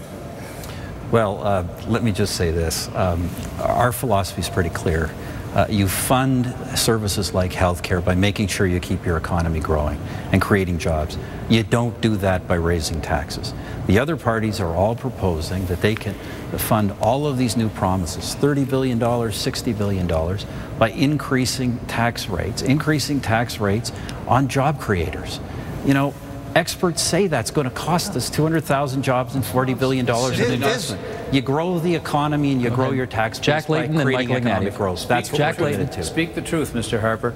We're actually proposing, instead of giving tax breaks like you do to the richest, most powerful companies in the country, the ones that gouge Canadians half the time, banks and what have you, we're saying lower the taxes on small businesses and help those small businesses to create jobs with $4,500 per new job created. That's what we're proposing. But nothing like you're suggesting. The truth, Mr. Layton, is that we cut taxes for businesses, both big and small, several years ago, and the New Democratic Party voted against all of those tax reductions. The New Democratic Party will never cut taxes. It will always raise taxes. Yeah, now, that's too much to hear you say that. That is simply too much, and it's not true. Michael Ignatieff, please. Mr. Harper, your numbers just don't add up. But our numbers do. If you peg corporate tax at 18%, you can save $6 billion. 18% is a good competitive rate that will attract jobs and attract investment. That $6 billion you can use to invest in education, a learning passport. The biggest boost that we can give to our economy is investing in the education of our children. And we can do this without raising taxes on ordinary Canadian families. Mr. Ignatieff, every credible economic analyst, every major business group in this country says that if you raise taxes, you will hurt growth, hurt jobs, and hurt revenue. And that's the truth. And that's the path we do not want to go down. You want to come back on that one more time? Go ahead. But We need to roll back payroll taxes for small and medium-sized businesses to do the hiring. We've got unemployment rates among young Canadians at 16%, something that you actually haven't done anything about while you're in office. If we create an incentive to hire those young people from small and medium-sized enterprises, that's going to create 170,000 jobs. It lowers their taxes, in the Mr. Harper. budget It lowers it. that we're waiting for Parliament to pass. The Canadian Federation of Independent Business and others have called on Parliament to act and to pass these measures to help hiring. Gilles Duceppe. One thing we'll oppose is taking $17 billion on 5 years out of the Employment Insurance Fund. This is exactly what the Flaherty budget's proposing, and sadly that the NDP and the Liberals are also for that measure in the proposals you've made. Look at them. I hate to bear the disappointing news, but that's it. You have one more thing to do, and that is you get a closing statement. So again, we drew for lots for the order of speaking. Jack Layton, you get to speak first. 45 seconds to each of our leaders to finish off tonight. Well, dear friends who've been following this debate, Mr. Ignatieff's party was in power for 13 years, and there were lots of problems and many failures. And then Mr. Harper was in power for 5 years, and again, many failures. They, between them, have, of course, supervised, whether it's corruption in government, real difficulties with our healthcare system, our environmental record on the world stage is in tatters, and when it comes to the economy, you're having a tougher and tougher time to make ends meet. Now, you have a choice, contrary to what some might try to suggest, in this election, and you've got a great chance to exercise that choice by voting New Democrat and giving us the opportunity to implement right now new doctors and nurses, much more affordable life with credit card fees capped, and with new job creation programs, as well as protecting your pension. I urge you to support the New Democrats. We'll fight for you. Thank you, Mr. Layton. Monsieur Duceppe. Dear friends, the other leaders' actions prove that they do not really recognize Quebec as a nation. None of them has taken into account the Quebec consensus. I have the greatest respect for Canada, but Canada bases its policies on its own interests. Quebecers have the right to make their own choices. To do so, Quebec must become a country. But as long as Quebec is part of Canada, the Bloc will be there for Quebec. A Conservative majority will act against our interests. Stephen Harper hides his intention. We cannot trust him. The Bloc is still the only party in Quebec able to stop Stephen Harper. I invite everyone who does not want a Conservative majority to vote for the Bloc Québécois. Good evening. Michael Ignatieff. On May the 2nd, choose a government that respects democracy. Choose a government that respects the citizens' rights. Choose a government that focuses on your priorities. Mr. Harper doesn't have your priorities in mind. His priorities are jets, jails, and corporate tax giveaways. Our priorities are to help Canadian families get an education for their kids at college and university with our learning passport, early learning and childcare for families that need it, home reno so that they can make their families more energy efficient, and restore Canada's proud place in the world. The choice will be between a Harper government or a Liberal government on May the 2nd. I hope you'll vote Liberal, but most of all, I thank you for taking part in this debate tonight. Thank you, Mr. Ignatieff. Stephen Harper. First of all, I want to thank Canadians for their honor and their trust as having served as their Prime Minister, your Prime Minister, over the past 5 years, including during some very difficult economic times. But it has kept us focused on the economy, on creating jobs, on delivering affordable benefits to people, and making sure we keep your taxes low. As a consequence, Canada, which was already the greatest country in the world, the best country, is emerging from this recession stronger and faster than just about anyone. That's what we need Parliament to focus on. That's why we're asking for a renewed mandate, a strong, stable, national, conservative majority government to focus on the economy. We have a recovery to complete. We have a job to finish, and we would be honored to do it. Thank you, Mr. Harper, and thank you, gentlemen. And that ends this leaders' debate. We hope it shed some light on the issues facing Canada in these times and helps you decide how to vote on May the 2nd. A reminder that these same leaders will be here again tomorrow night to debate in French. And you can see that 8 p.m. Eastern Time on the TVA network and Radio-Canada. You can see the debate simultaneously translated into English on CBC News Network and CTV News Channel. I'm Steve Paikin. Good night from Ottawa.